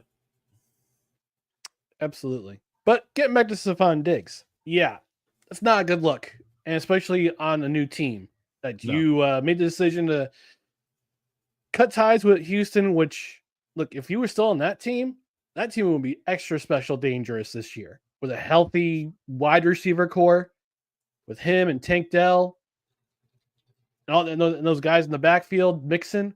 That's a dangerous team if he's still on that team. But he decided, no. I'm gonna take my talents. I hate saying that. Take my talents to South New Beach. England. Gonna go from Texas to New England to start off with a new regime with Mike Vrabel. And this is not exactly make a good first impression for your head coach. And I understand these OFTs are optional. Maybe he had the written note saying, "Hey, I'm a veteran. I want to take place in this. Can I have this week off? Go on vacation, get my body heal. I'll come back. I'll run some routes with Drake May a little bit before training camp starts." But when you go ahead and there's pictures posted online of you and a bunch of women on a boat with a suspicious pink-looking substance that may or may not be Fun Dip, we'll just call it that. Not a great look. Not a great look at all, Mr. Diggs. So I hope you're well. I hope you're having fun. But at the same time, be responsible, dude. This is not Prestige Worldwide. This is not Boats and Hose. This is the NFL. And you got to act responsible and be a good team player. And this is not exactly good team player, good team culture behavior you're espousing out here. No, not one bit, unfortunately. But with that, we'll see what happens. Do you think that, based on what we've said, do you think he finishes out that 3-year max contract with the Patriots now? Like I said, it's not a good first impression, but I hope he makes up for it with the good by his performance on the field in the regular season. But otherwise, at this juncture, no, he does not finish He does not finish a 3-year contract. I think he either gets cut or gets traded. Yeah, because he's coming off a pretty tough injury, and that's basically what ended his time last year with the Texans, and just 1 year after that Bills run that he had, it's just looking pretty tough for him right now. And with this, it's not like I wouldn't say like a Rasheed Rice situation not necessarily right now. No. But at the same time, you're on camera with something that they're investigating right now. Mm-hmm. And that's never a good thing. It's never a good thing when it comes to something. I mean, come on, you need to be aware of your surroundings when you're on a yacht and when you're out in public. It's free game. People can't necessarily film you in your house inside of your home without your permission. I believe that is a standing law, but in public, once you step outside your front door, you're fair game to any camera, like surveillance, anything. But within side of a enclosure, like a building or I think a moving vehicle or something, I think without permission, unless it's something like this being filmed for a profit, like for a profit. It also depends on the state. Some people need consent. Some people, in some states you have to have consent from the person taping. Other states you don't have to have consent at all. I know in Virginia it's like that, so that's why basically that's how I'm speaking on that experience. But just along those lines, you still need to be aware once you walk outside your front door, your surroundings, and people like when the higher you climb out there, the ladder out there in success, there's always going to be haters out there that want to try to knock you down a peg or two. And, it's the tough times that lead you to getting up the ladder before that should have calloused you up to be tough enough to be able to handle it. So I think he'll be okay because, he's privy to bumps in the road in the past before. But this situations like this, if it's proven to be a substance that's, not good, that you shouldn't be having, it's not fun dip, and it's not going to be a fun situation to have to deal with. It's not fun dip. It's not the pink slime they put in some beef, some lower grade beef. True. Come on, man. You don't like Sundays that much where you put some extra sprinkles on top where you're out there on a yacht. Like it's just it's a shady situation. Some people call them Jimmies. Little Jimmy, Jimmy's like Ron Cena's little Jimmy's. Probably, but maybe he's getting his Jimmy's rustled up them Jimmys on his boat. Little Jimmy. I'll see myself out. Little mother, father, and Jimmy's. That's awesome. Oh man, that's great. But yes, apparently we can film anything you can see from public. Yes, that's what I felt was true. So with you being on a yacht, you being out there, you have got to be aware of what your mother, father, and surroundings are. Mm-hmm. Okay. Now we're out here on a Friday talking about, because of course in the NFL there's not really much to talk about right now because there's not too much action going on. This is really a time filler, but it's fun because just 6 weeks or so ago, you just signed that 3-year max deal, coming in as a receiver to be the number one guy for the Patriots. McCoffey says that he gets cut or traded before the end of this deal. And when it comes to Stefon Diggs and when it comes to this situation right here, based on his age, he's 31 years old. He'll be 32 during this season. I have to agree with you.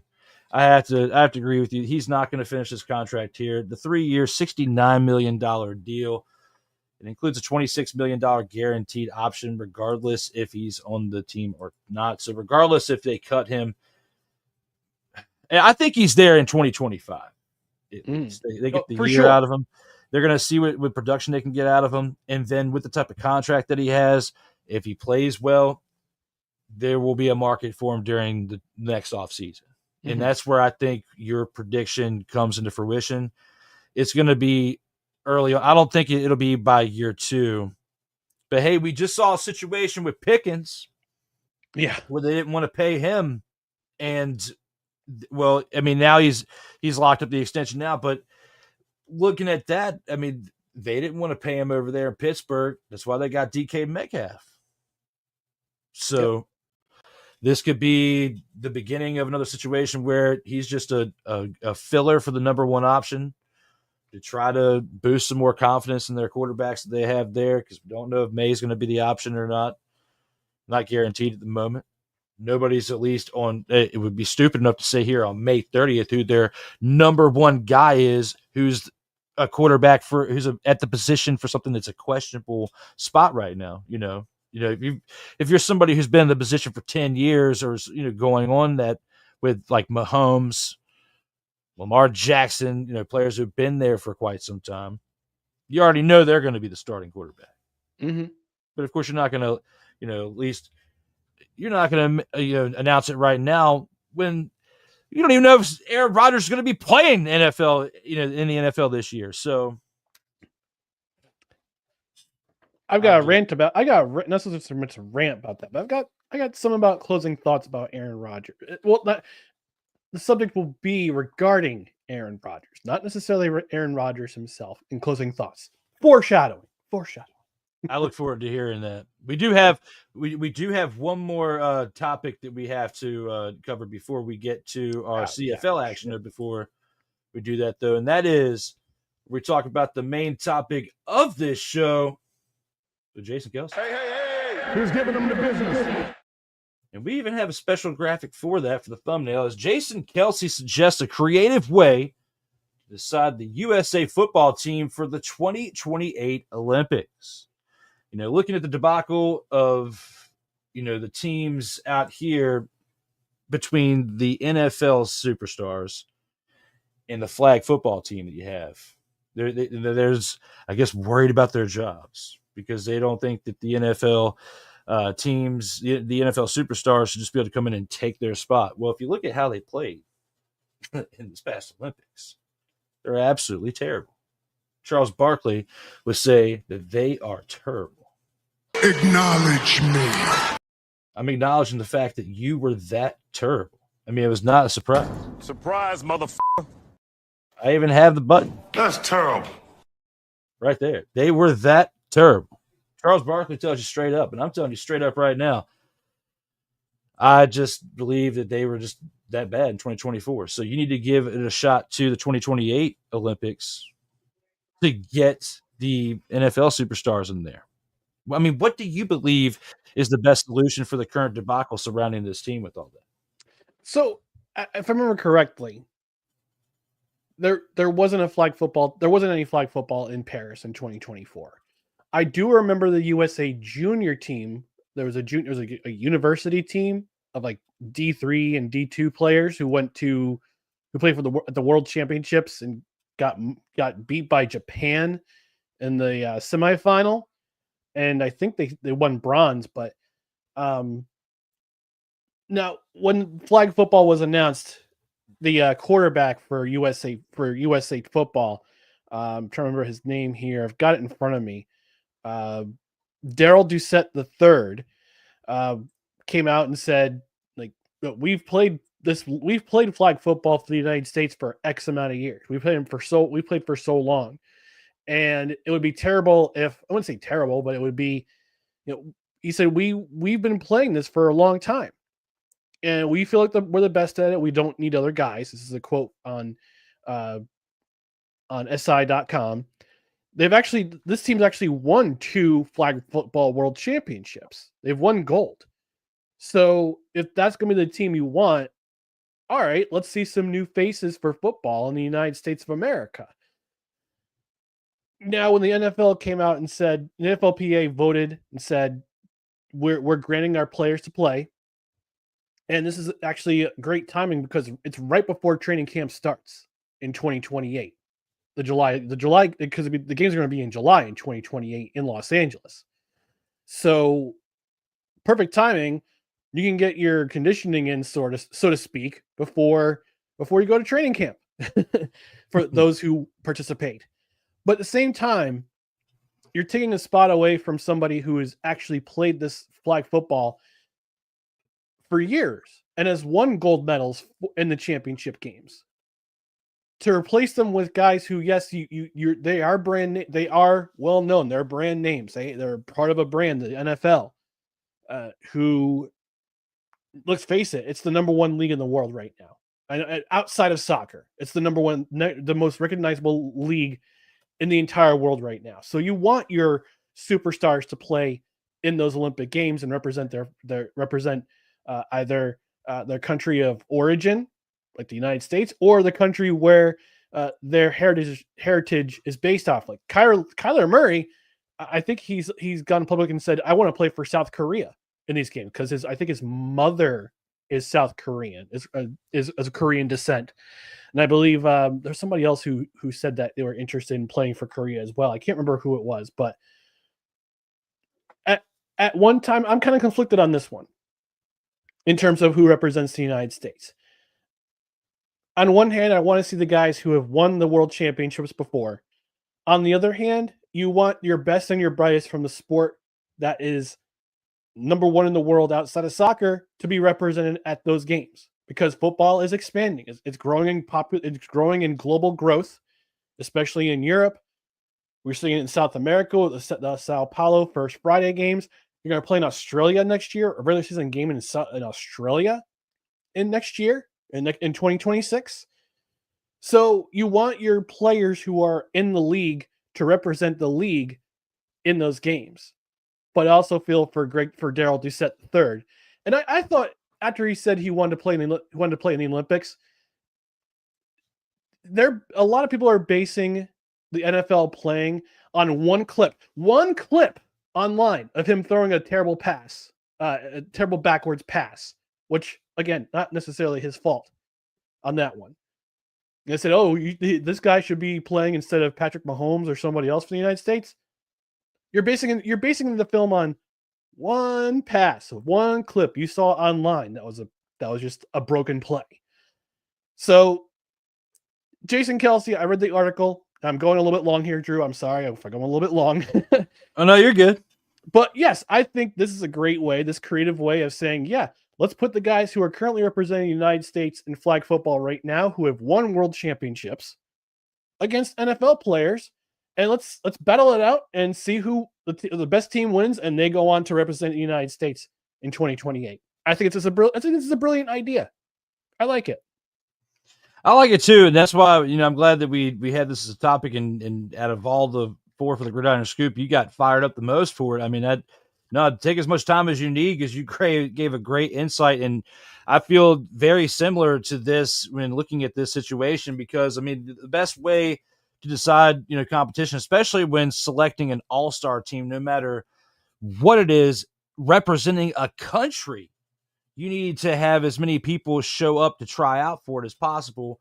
And then you just have inter-squad practices to determine who's the best fit for your team. And that's been proven for USA basketball, baseball, tennis, gymnastics, whatever you look at. There's been a cut at any level, no matter if it's for the Olympic level or a league, or whether it's a voting system or whatnot, it's all the same thing. So you have to have that type of structure when determining this anyway.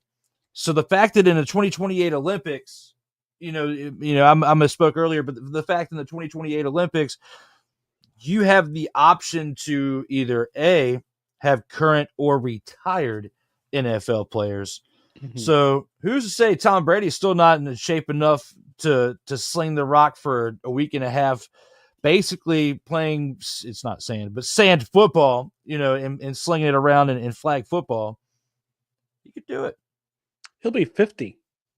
He'll be 50, but he'll be 50 when those games come around. But you don't have defensive linemen, 275, 300-pound linemen coming at you. Like you basically have 7 seconds to get rid of the ball. He's still in good shape. So I'm just saying, like, if you wanted to try to have that one opportunity, it's kind of like John Cena in WWE having that one last run. He could come in as the heel quarterback to shut everybody down for the NFL Flag League and sling it. But I don't know if his current obligations would allow him to do it or not. Well, what if he comes out of retirement and plays for Ireland instead of the United States? What? How can he do that?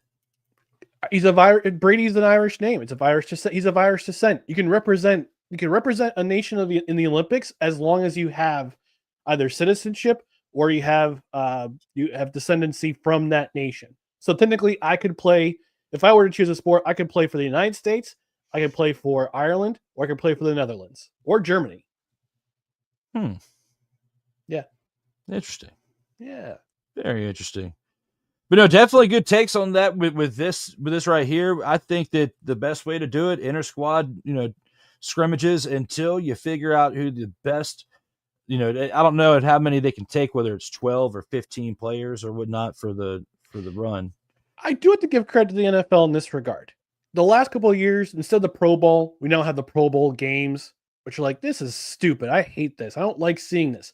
They were playing the long game in terms of the Olympics, because if you're gonna have your best and oh my gosh, we'll slip there.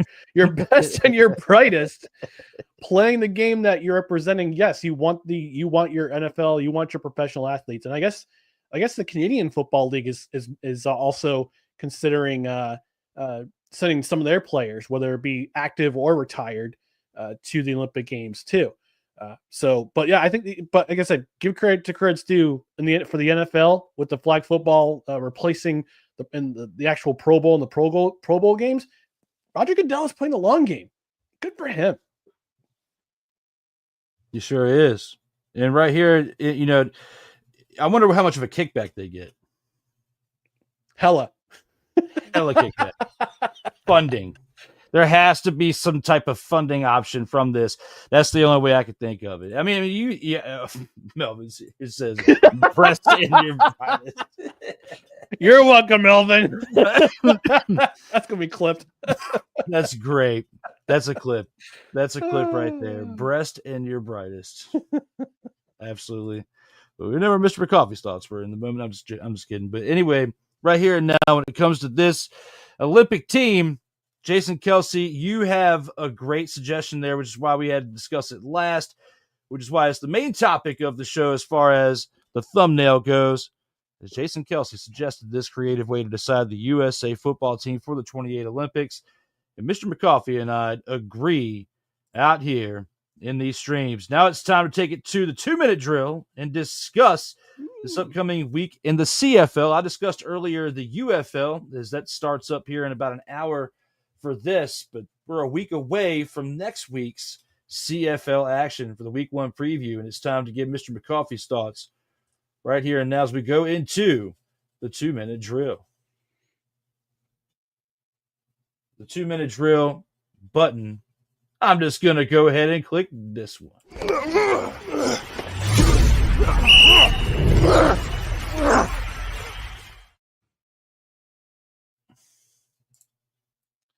For that, we have CFL Week 1 to discuss. Yay.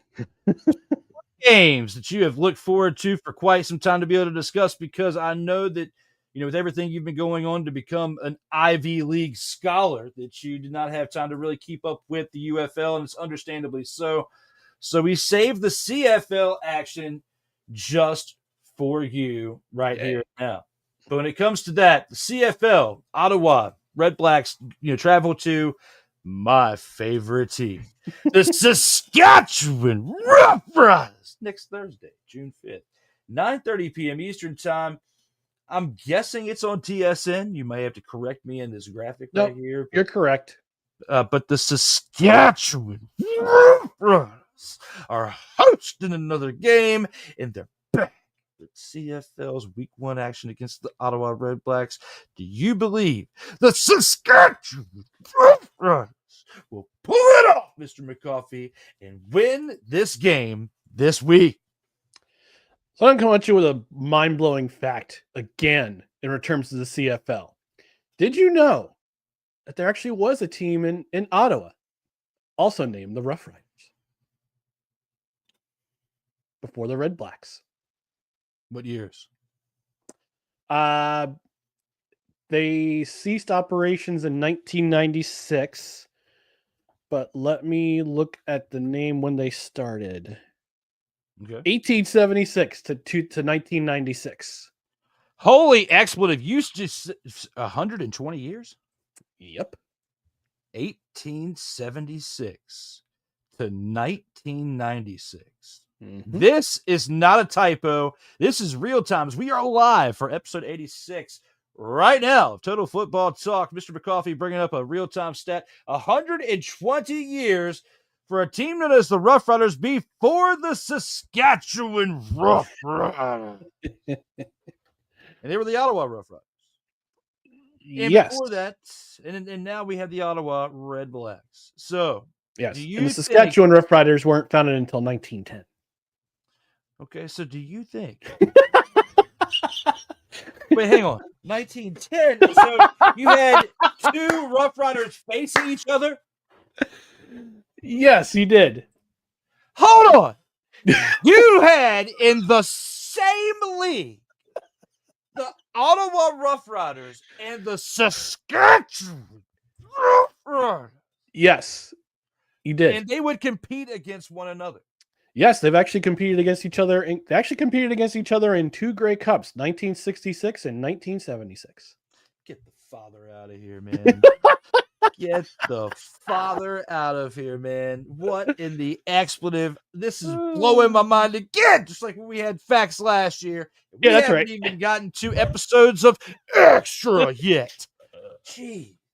Mind-blowing facts here on Total Football Talk. Absolutely. It's not even extra. It's not even extra. You just... that was...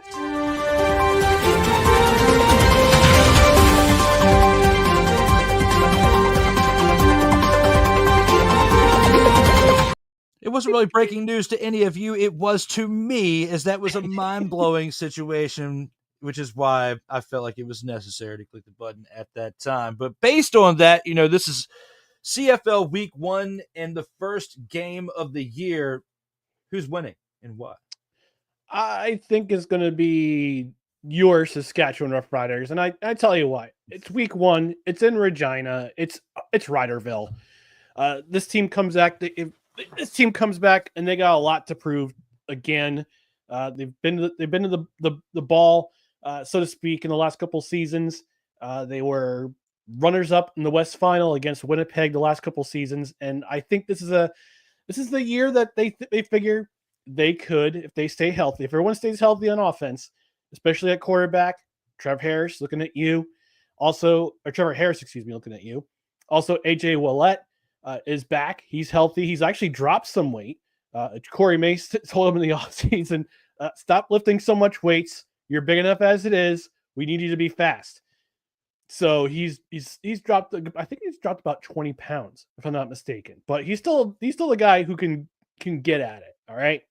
Corey Mace putting together a very fast, aggressive defense, just like last year when they got off to that brilliant start, struggled in the middle, and then came back and they won. They got second place in the West Division. Ottawa has a lot to prove from last season. I think the loss in the semifinal when they were up really big on Toronto, and then they dropped the second half, and they were just absolutely pulverized from the second quarter onward. That's still sticking in the back of their mind. But they add an established running back in William Stanback, formerly of the Montreal Alouettes and formerly of the BC Lions. So they've got a veteran running back who can carry the ball, carry the load for this team. They've needed a running attack, but week one can be unpredictable. Right now, I guess this week is the last week of the preseason. So, the final roster is in place at the end of this weekend. So, but for me, I think it's because it's Thursday night. It's week 1. It's in Regina. It's under the lights at Mosaic Stadium. Full capacity crowd at Riderville. It's going to be too much noise for the Red Bucks. I'm going to take the Saskatchewan Roughriders in this one. Yeah, I'm going to agree with you here. I believe not only as a homer of the team, but because they, last year they underperformed towards the end. 9-8-1 is a record to end the year, and they were 2 games behind the Blue Bombers for the West Division, and just couldn't pull it out at the end, and lost that last game of the year. When I believe that even though they did make the playoffs, but still to win the division. At the beginning of the year, the way they were playing and the way the Blue Bombers were playing, it looked like the Rough Riders were going to win the division the first half of the season. and the Blue Bombers were not playing that well. And I had that one video that actually garnered some attention out there on a couple platforms, you throwing some shade at the Blue Bombers, and they turned it around and won the division. And you told me early on that teams like the Rough Riders and the Lions that were smacking it around might not necessarily be the teams that are on top at the end of the year. And the Rough Riders still finished in second and still made the playoffs, but at the same time, the Lions were the team that finished at 500 after starting the year looking great that first 10 games. And then, finishing it out looking like dumpster Pelicans at the end. Yeah, they were 8-9 going into the last game, won the last game of the year, but still. They couldn't figure out which quarterback was going to lead them. Was it going to be Vernon Adams or was it going to be Nathan Rourke? And there was kind of a rift, I would say, in terms of the offense, where you couldn't have an established quarterback. Well, at the end of the season, into the new year, they made that decision, and they traded Vernon Adams to Calgary. So Vernon Adams is now a Calgary Stampeder. Sorry, Vernon Adams Jr. is a Calgary Stampeder, and Nathan Rourke, they give a huge pay raise too. They give a big contract too in terms of Canadian dollars, and he's going to be the leader for that team. So I think there's still some stabilization there. But yeah, I said last year, when Winnipeg got off to that awful start, I said don't panic. This team's going to turn it around, and they did. They won the division. They won the West Division the regular season. They won the playoff game. They won the West Division championship and went to the Grey Cup. And unfortunately, time kind of ran out on them.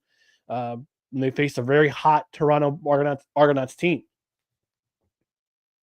Yeah, it's going to be interesting to see what happens when you have, these two teams facing off here down the line. But with the Ottawa Red Blacks and the Rough Riders, I feel like the Red Blacks, even though they've got a pretty good season ahead of them based on what they're trying to build on from last year. I mean, they weren't absolutely terrible. They were just over 500 with a 9-8 record, 9-8-1 record last year. The Red Blacks had their flashes in the pan last year, and I just have a good feeling about them for this 2025 year. But when it comes to my team, known as the Rough Riders, I had to get one more in before we go to the next game. I got the Rough Riders winning this Thursday night's game on June 5th, 9:30 p.m. Eastern time on TSN. Everybody out there, make sure you find some time to watch that game. Our next one on Friday, the Toronto Argonauts. Keep in mind all teams are even keel right now. They're all 0-0. All right.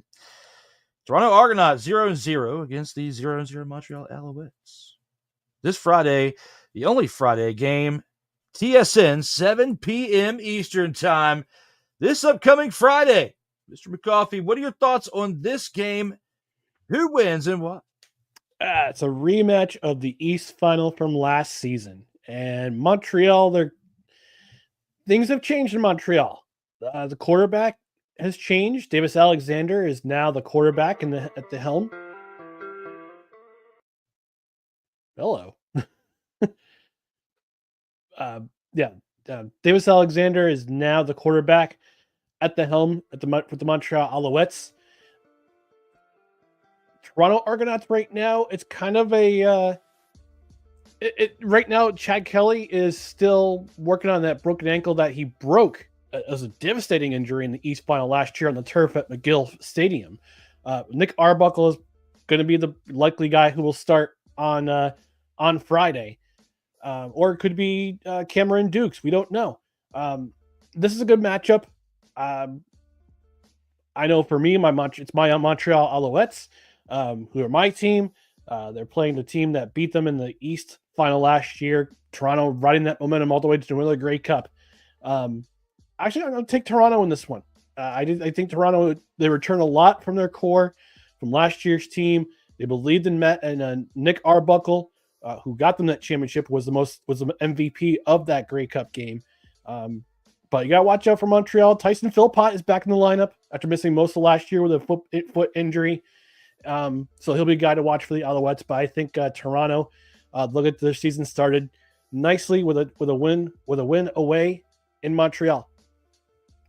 No, that's a good pick, and I agree with that. Toronto. So Chad Kelly is back. He is back. But I think he's going to be the guy. He's going to be second string for a bit as his ankle fully heals.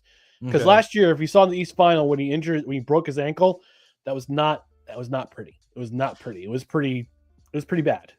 And to make sure I'm not misremembering, you have Toronto winning on the road. Toronto winning on the road. And this is over your Montreal Alouettes. Mm-hmm. I don't really disagree with you much, but even though I'm kind of going into this blind, you gotta disagree about something within these picks. And I'm going to go with your favorite team, the Montreal Alouettes. I'm picking Montreal Alouettes in the upset here over the Toronto Argonauts, who had a pretty solid year last year. I mean, both teams did. They faced each other in the playoffs. And this could be a sign and a good test for games to come. This could be easily, as far as our CFL games recap next week, our game of the week. It could potentially be. I'll be watching. I'll be watching. Same. We'll have to be firing, kind of like what we did last year during CFL games, firing off messages back and forth, because there's some good action in the CFL, and arguably, some better action in the CFL than the UFL. But the UFL has actually improved this year, in my opinion, from covering it this year in comparison to last year. There are some dumpster Pelican teams like the Brahmas and the Showboats who are at the bottom of the league, but I don't think we're going to have that problem as much with the CFL. Hopefully not. Hopefully we'll have some competition out here, and we'll see it. And what I predict now is, I'll just go on the record by saying it, I predict that this will be our game of the week next week. Saturday, we have 2 games, Mr. McCoffey. We have 2 games out here to wrap up week 1 of CFL. And the Hamilton Tiger Cats are on the road against the Calgary Stampeders. Saturday, 7 o'clock p.m. Eastern time on TSN. June 7th is upcoming Saturday, a week from tomorrow. What are your thoughts? The Hamilton Tiger Kitties pull it off against the Calgary Stampeders. Both of these teams had their ups and downs last year, had their battles. The Stampeders finished at the bottom of the West Division at 5-12-1, and the Tiger Kitties finished at 7-11. Shout out to 7-11, great Slurpees, but not for this situation. 7-11 for the record for the Tiger Kitties. What are your thoughts? Could this be the Dumpster Pelican Bowl of the week, or will we see improvement out of these 2 teams? I think we'll see improvement out of these 2 teams, especially Calgary. Calgary was they're kind of in a, not so much a rebuild, but kind of a reset. As I mentioned, Vernon Adams Jr. will probably be the starting quarterback of this team in week 1. But don't forget, they have a particular quarterback who has spent time in the XFL and the NFL, and PJ Walker as his backup. So Vernon Adams happens to have an injury or he's playing poor. Sometimes it's very feast or famine with Mr. Adams. Either he's very Jameis Winston like. He's either throwing touchdowns or he's throwing picks. High risk, high reward guy. Hamilton, meanwhile, they got to get off to a better start than they did last year. They were actually in playoff contention up until the last month of the season last year. We covered it, yes. Yeah, absolutely. You're getting hyped. Yeah. And Bo Levi Mitchell was in the conversation for most outstanding player, even though he was on a losing team.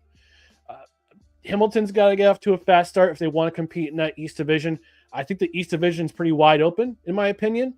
At the same time, I think Calgary is much improved from last year. They'll have some stability at quarterback. They don't have Jake Mayer. He went over to Saskatchewan. He's now backing up. He's now backing up Trevor Harris. But they have some stability at the quarterback position with Vernon Adams Jr. and PJ Walker. They have Dominic Rhymes, who signed with the Stampeders, who gives them another weapon at wide receiver, along with Reggie Bigleton and the returning Malik Henry. So I think Calgary, and also they have a running game. Don't forget they have a bit of a running game. So I'm going to go with the Calgary Stampeders in this one. I think that the ponies get off to a good start in 2025. I like that take. I really do, because the Stampeders need some type of spark, man. They really do. 5-12-1 was just a terrible way to go down last year. They were 4-12-1 going into their last game of the year and absolutely won that one. But On the road, they did okay at home. They were 4-4 on the road at home, but they were 1-8 on the road last year. That's what was their ultimate demise. And this game right here helps out their cause. If they got a 50-50 shot pretty much of winning this game. So I'm going with the Calgary Stampeders as well. I'm going to side with you on this. I mean, we do have a couple comments here. Let's the Tiger Kitties. He says, the Tiger Kitties, Melvin says, and Hamilton wins this game based on the name itself. Okay, Melvin. All right. Melvin has a decent take on that, but I'm actually going to side with you on Ryan, because Calgary has a 50-50 shot at winning at home. And based on what they did last year, and if they improved or declined enough, I feel like they have a better shot at winning this game at home than the Tiger Kitties, who, even though they had a 7-11 record down the stretch towards the end, when they had a chance to at least enter the playoffs, they couldn't lock it up. And is Bo Levi Mitchell playing again or what? He is. Okay, so he's starting or not? Yes, he's starting. Okay. Do you see, before we get to the last game, do you see that they have a similar year to last year with him at the helm, or does he not finish the year as a starting quarterback? Their defense started to get better as the season went on when they brought in Chris Jones, who was fired by the Edmonton Elkamos, bringing him in as the defensive coordinator. Their defense got better as the season went along. I don't know if I remember correctly, I think he's back at the helm at defensive coordinator. But if their defense doesn't flounder like it did last season at times, I think Hamilton has a chance to get to the playoffs this year. Also got to stay healthy. Yeah, stay healthy. That's the important thing. That's what we saw. It affects a lot of teams that have momentum out there. It takes one injury to one of the sides, whether it's offense, defense, or special teams, whatever that impact there is. Somebody that's making that impact is gone. It makes an impact to how these games turn by the end of the game. And for that, based on the first game of the year, I'm going with your take here with Calgary Stampeders, as we have one more game to look at for this upcoming week. For the last game of the same day on Saturday, you have the Edmonton Elkamos, as we said from last year, taking on the BC Lions in good old British Columbia, 10 o'clock p.m. Eastern time on TSN this upcoming Saturday, the 7th. Who are you taking and why there, Mr. McCall? I had to think about this game. You know who's playing at halftime Who? in BC? Snoop Dogg. No way. Snoop Dogg is the halftime show for the BC Lions home opener this year. Snoop D-O-double-G? Yes, sir. All right. Snoop D-O-double-G in the house. Mm-hmm. All right. Halftime. Nice. Halftime. That's the halftime show. As for the game itself, I'm going to, this is going to be my real upset special here. Mr. Willingham, you can put this down on the piece of paper. I'm going to go with the Elks in this game. He's writing on a piece of paper. I'm going with the Elks. I'm going to go with the Elks in this game. He's strengthening the universe. It's landing somewhere. Anyway, he's in a paper airplane in the air. There we go. Riding around with my ninjas that just don't care. I'm going to go with the Elks, and the primary reason why, Trey Ford. Trey Ford is going to get to the keys to the kingdom. He proved it last year, especially in the second half of this year, that he could play in this league. He can play professional quarterback. Now, granted, it's not going to say. I was going to say it's on a short leash because his backup is Cody Fajardo, 2023 Grey Cup MVP, who was traded by the Montreal Alouettes to the Elks in exchange for the law offices of, I can't remember his name all of a sudden, but guy has a great beard. Let's put it that way. But Trey Ford, you can do it with his arm, you can do it with his legs, and I think if the Elks can shore up on defense, and I know last year the Lions had an identity crisis at quarterback at times, like I mentioned before, with Nathan Rourke and Vernon Adams kind of exchanging places. But Nathan Rourke's got the job. If Nathan Rourke can put it together, it'll be a close game. But I think Edmonton can shock some people this year. I don't think they're going to be as bad as people think. So I'm going to go with my episode of the week here. I think it's going to be the Edmonton Elks beating the BC Lions. It'll be a tight game, much like last year. And again, remember, Edmonton was also in the conversation for the playoffs in the West last year. Playoffs coming under the wire. But they also lost a lot of close games too. I think they could probably win some of those close games back and possibly make a playoff run.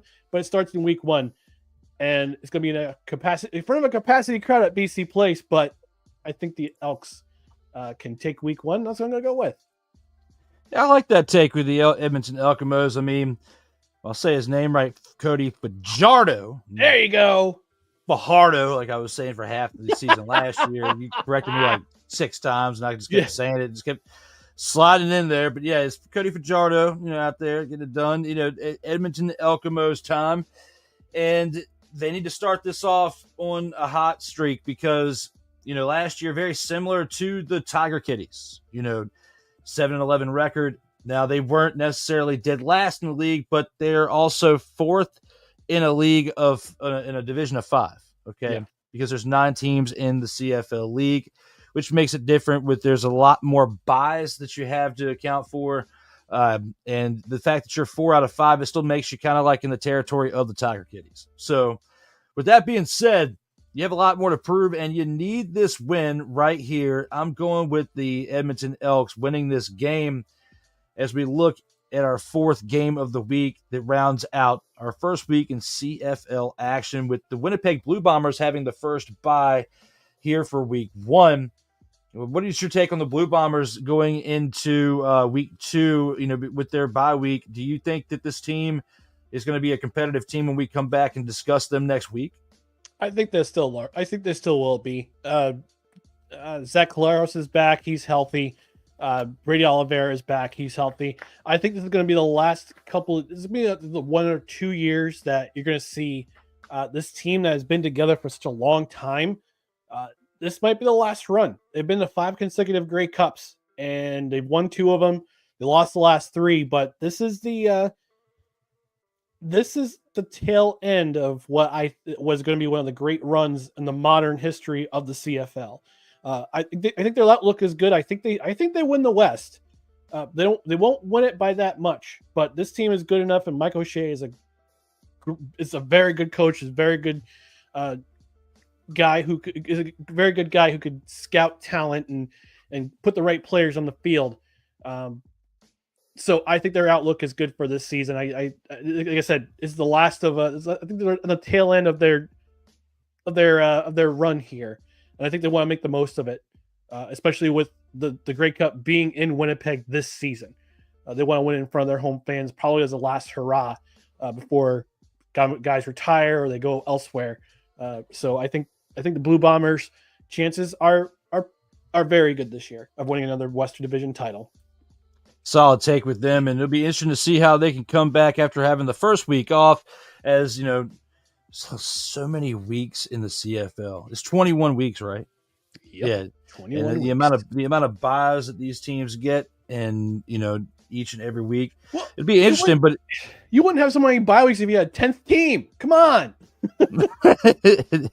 But it's just like last year, where the cool thing is, once the UFL season starts, we have professional football all the way into the end of the year because, now with this being the final week of the UFL that's starting now tonight at 8, UFL week 10, next week is the playoffs, which, the winners of those 2 games go and meet in the UFL championship. And then we have CFL all the way into the NFL season. So great time to be a football fan. If you miss the UFL, you can watch the best of the best here over the next few weeks, and then that's over. And then you have the CFL, which we just, gave you the preview of. A lot of things to look at and look forward to when it comes to the world of professional football, and you can get it here on Total Football Talk. As you are here live for episode 86, we discussed much of this here in this thumbnail and many more things throughout episode 86. But with that being said, we now have taken on into the post game, going from the 2-minute drill.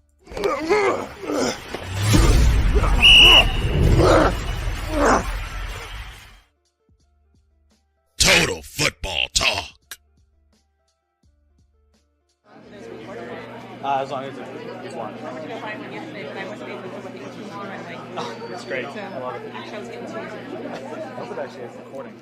And here coming from the 2-minute drill going into the post game where we discuss our final thoughts, throughout this current status in the world of professional football, whether it be the NFL rumors and things going on and stuff throughout this off season or any other league between professional football, UFL, CFL.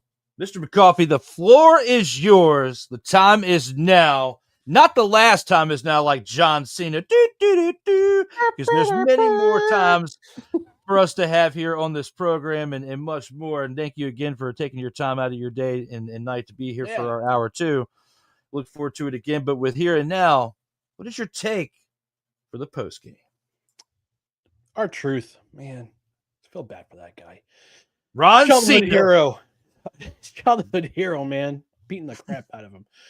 So I'm going to make one correction here. McLeod Bethel Thompson is now the backup in Montreal. I always call the law offices of McLeod Bethel Thompson. Shout out to Two and Out CFL podcast for that. But let's start. Let me get my final thoughts here. And this is in regards to Aaron Rodgers. But I'm going to take it in a direction that you're not going to expect from my former New York Jets quarterback, formerly the New York Jets, who got told to kick rocks by Aaron Glenn. Good on him. It's not so much about Aaron Rodgers himself, but it's about the take that Joy Taylor had on Speak on FS1 this week when she talked about Aaron Rodgers missing OTAs for the Pittsburgh Steelers. She went off on him and said, "What are you doing, man? You're supposed to be there. You're supposed to be a part of the team." Problem is that Aaron Rodgers has not officially signed with the Pittsburgh Steelers, Joy Taylor. And I'll send Drew that clip a little bit later after we're done with the show. It's a classic take on complete misdirection. But before I talk, let's talk about that a little bit. It's very important to do your research before you go spouting on an opinion. And I do the same thing. Look, I make mistakes. I correct myself. I make sure to correct myself, whether on social media or the next episode. This was such an egregious mistake. And FYI, I believe this tweet is still up. This clip is still up on the Speak on FS1 website or Twitter page. This tweet is still up. This clip is still up. I don't know if she backtracked. I don't watch this show. I don't watch most mainstream sports talk shows because it's all the same thing. Just thinking for clickbait. This was one of those times where I was just astounded with two former professional athletes between them not even correcting her. Keyshawn, you had a chance to say, look, wait a second, has he even signed with the team?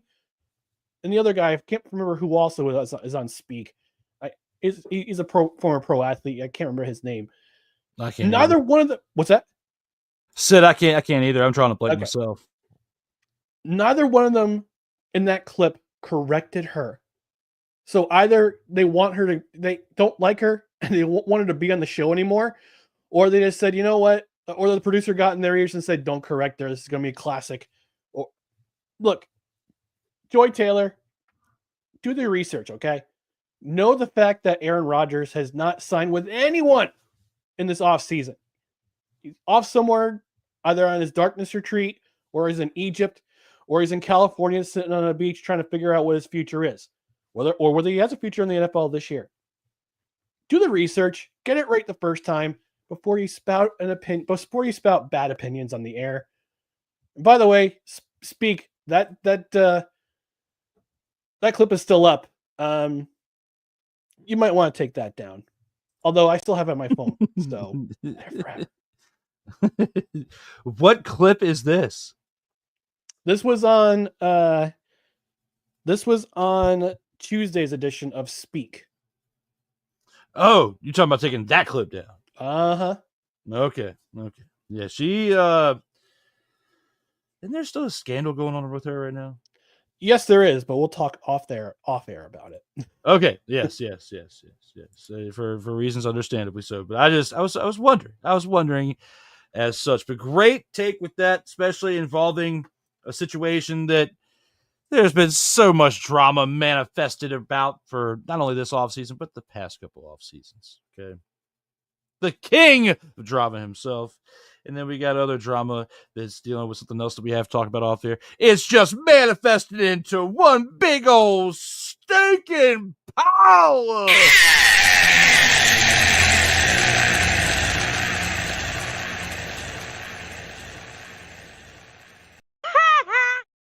It's not even something I want to talk about. Not even Bishop Bullwinkle wants to talk about. Hell to the no, to the no, no, no, no. Hell no, no, to the no, no. All right, people. You guys want to hear a fucking story? Story is this. My turn. Great job, Mr. McCoffey. Great job with your take. It's now my time to go into ultimate promo mode out here in these streams, because you bring up a great take with Aaron Rodgers, but I'm going to talk about a situation where we might even slightly go.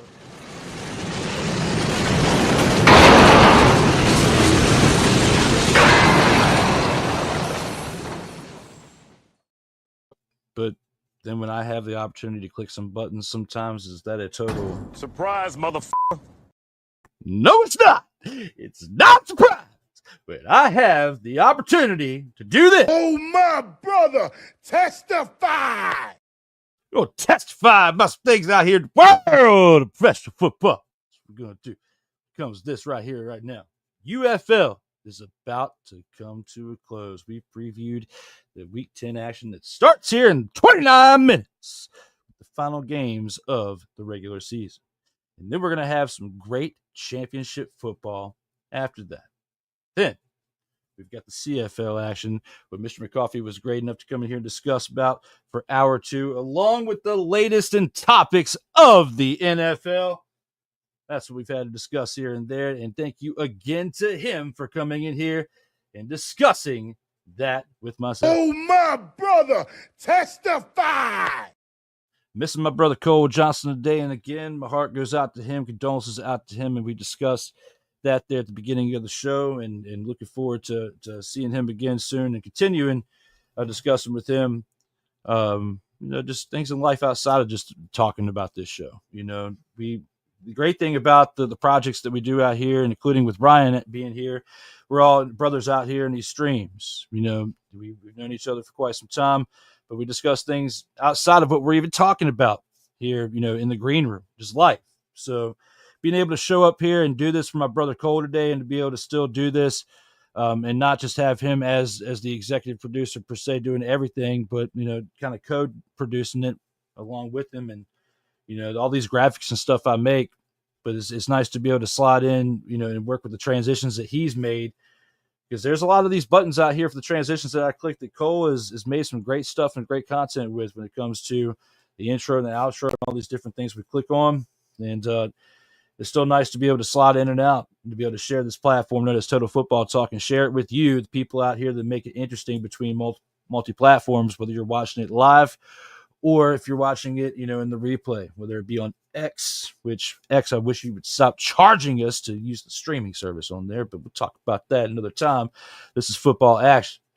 But the other platforms between YouTube and Twitch and LinkedIn and Facebook and all the stuff like TikTok and Instagram that we're working within as well. Thank you for helping a small space like ourselves grow into something that has a decent amount of viewership, at least in my opinion, for the short amount of time that has been available on the airwaves. It wouldn't be possible without those of you who click the like button, who click the share button, who also are the ones who are subscribing and promoting us within to your friends or whoever to click that subscribe button to help us out with the algorithm to get more views each and every week. It's up and down battle, but that's just how it goes out here. And we understand it, but we're having fun. That's all that matters. And it's all about the guests that we have, the interaction that we have with the live chat, as well as the comments that we have when it's in the replay that we can still respond to outside of the live streams and the content that's made, like the shorts and the short little video clips and all that stuff that come about it. It's fun. And I wanted to take this time to be able to just express how I feel with you guys with that, as we are here nearing 100 episodes of this program, as well as several episodes of extra that Mr. McCoffey, has been generous with this time, and looking forward to working out some more discussions of the CFL season with him and getting him back on here, or if we have to do another spinoff series of Extra. However it happens, we've got to discuss CFL because we've now started a thing, and if we can make it happen each week, we got to keep it going. And for those of you out there who either care or don't care about the CFL, but just want to watch us say what we got to say, because you know you're going to get something entertaining at some point. You're going to get a promo where I might even have to go get the belt before we go off the air of me with the belt. You know what? Actually, I don't even have to do that because it reminds me of one thing I need to do. I need to promote one thing that's going to happen in 2 days, something that hasn't happened in quite some time. D. Willie in the Evening, episode 34 is back live. Yay. Episode 34, the Thank You Kyle Nash episode at 9:05 p.m. Eastern Time. We've got some big news regarding Kyle Nash, the elevation of him, and we'll discuss it on the episode. But unfortunately, the content that he creates within his Duval Dive podcast that he's been streaming on Sartoba Media each and every Wednesday for a couple years now, since the YouTube platform started, since we started it all. It's been a big staple for my platform each and every week. He's got a contract now for it, and it's not going to be available for other platforms now. So very similar with what you have with with work you've done. Like, you can only have certain things, sharing one YouTube channel, and the only one that he can have with that show is because the channel that he has is named the Duval Dive. So that's the only YouTube channel he can have. Very similar with, you can speak up for that because I know that you've got the same situation. Yep, with Belly Up Sports. Yep. So, when it comes to that, and hopefully, I can join the club at some point with some other content, and maybe with Cole at some point, because I feel like we've built something great here. This will be my thank you to Kyle Nash episode. The Student of the Game will still be available on Sartoba Media. He'll still have that when he brings that back. But right now he's focusing on the Duval Dive, which we'll talk more about that on this episode. And, I'll have some clips of some things, and it'll be a remembrance of Kyle Nash and the time that he had. Although he won't be around every single week with content, he'll still be able to pop in and out here and there. And I wish Kyle nothing but the best. And I approve of it. I love it. And just like I told him, I'm happy for him. And just like he's helped me out with my platform and with other things as well, if any point when he gets the opportunity, I already know he's going to look out for me at some point. And those like yourself, that he knows that, can help each other out here with this type of work. So looking forward to that. Looking forward to what he does in the future with all that stuff. But taking the time to talk about that in the post game is basically where I'm at with that. So when it comes to the post game, I didn't really have much football related to talk about in this one, but I did have those to clear off while we had the little bit of airtime. Mr. McCoffey being here, hopefully you could tune in for the Thank You Kyle Nash episode this Sunday at 9:05 p.m. Eastern Time, only on Sartoba Media, where the struggle is real to be awesome. Mr. McCoffey, would you like to tell the viewers where they can find you at before we get on out of here? Yeah, you can find me on Twitter or X, where you want to call it, Facebook, Instagram at WhoIsRyanMCC.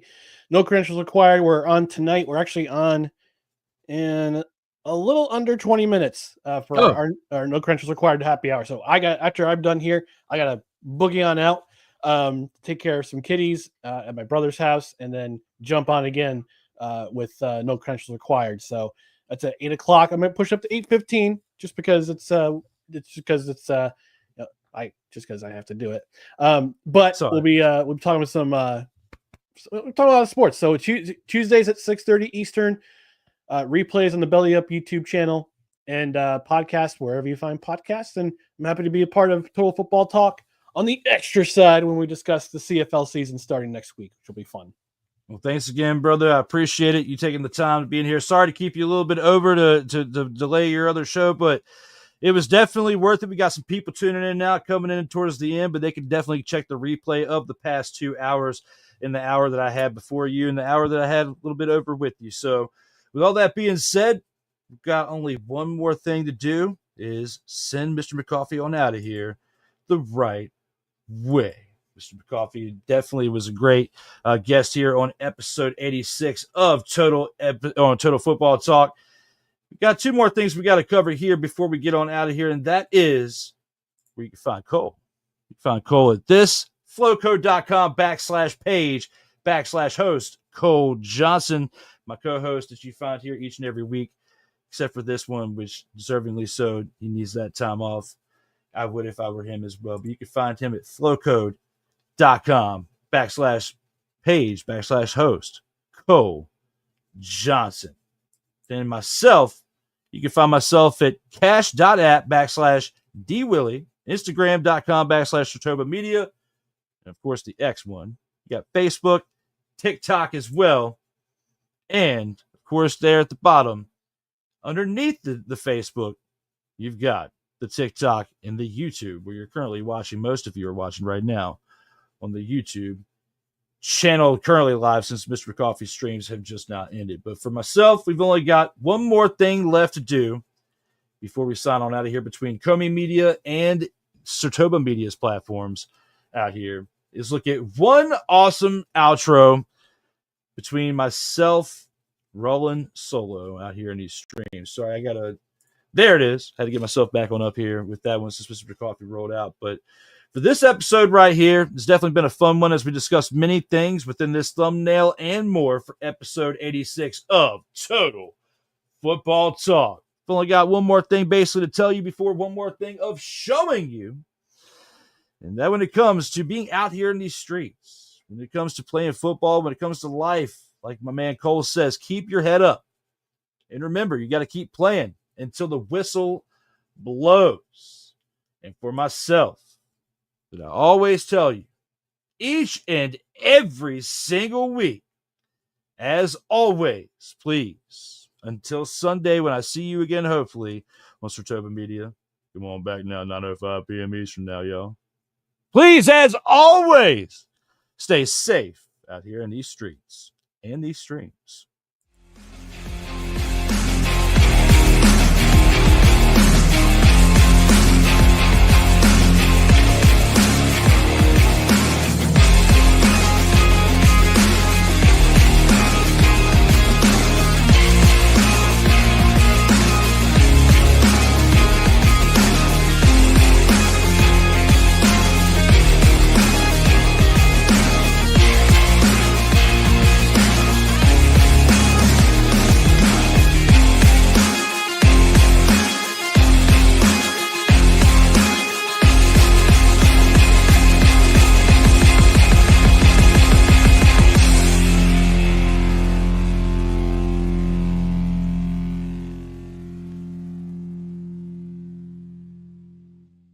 Thanks again, everybody.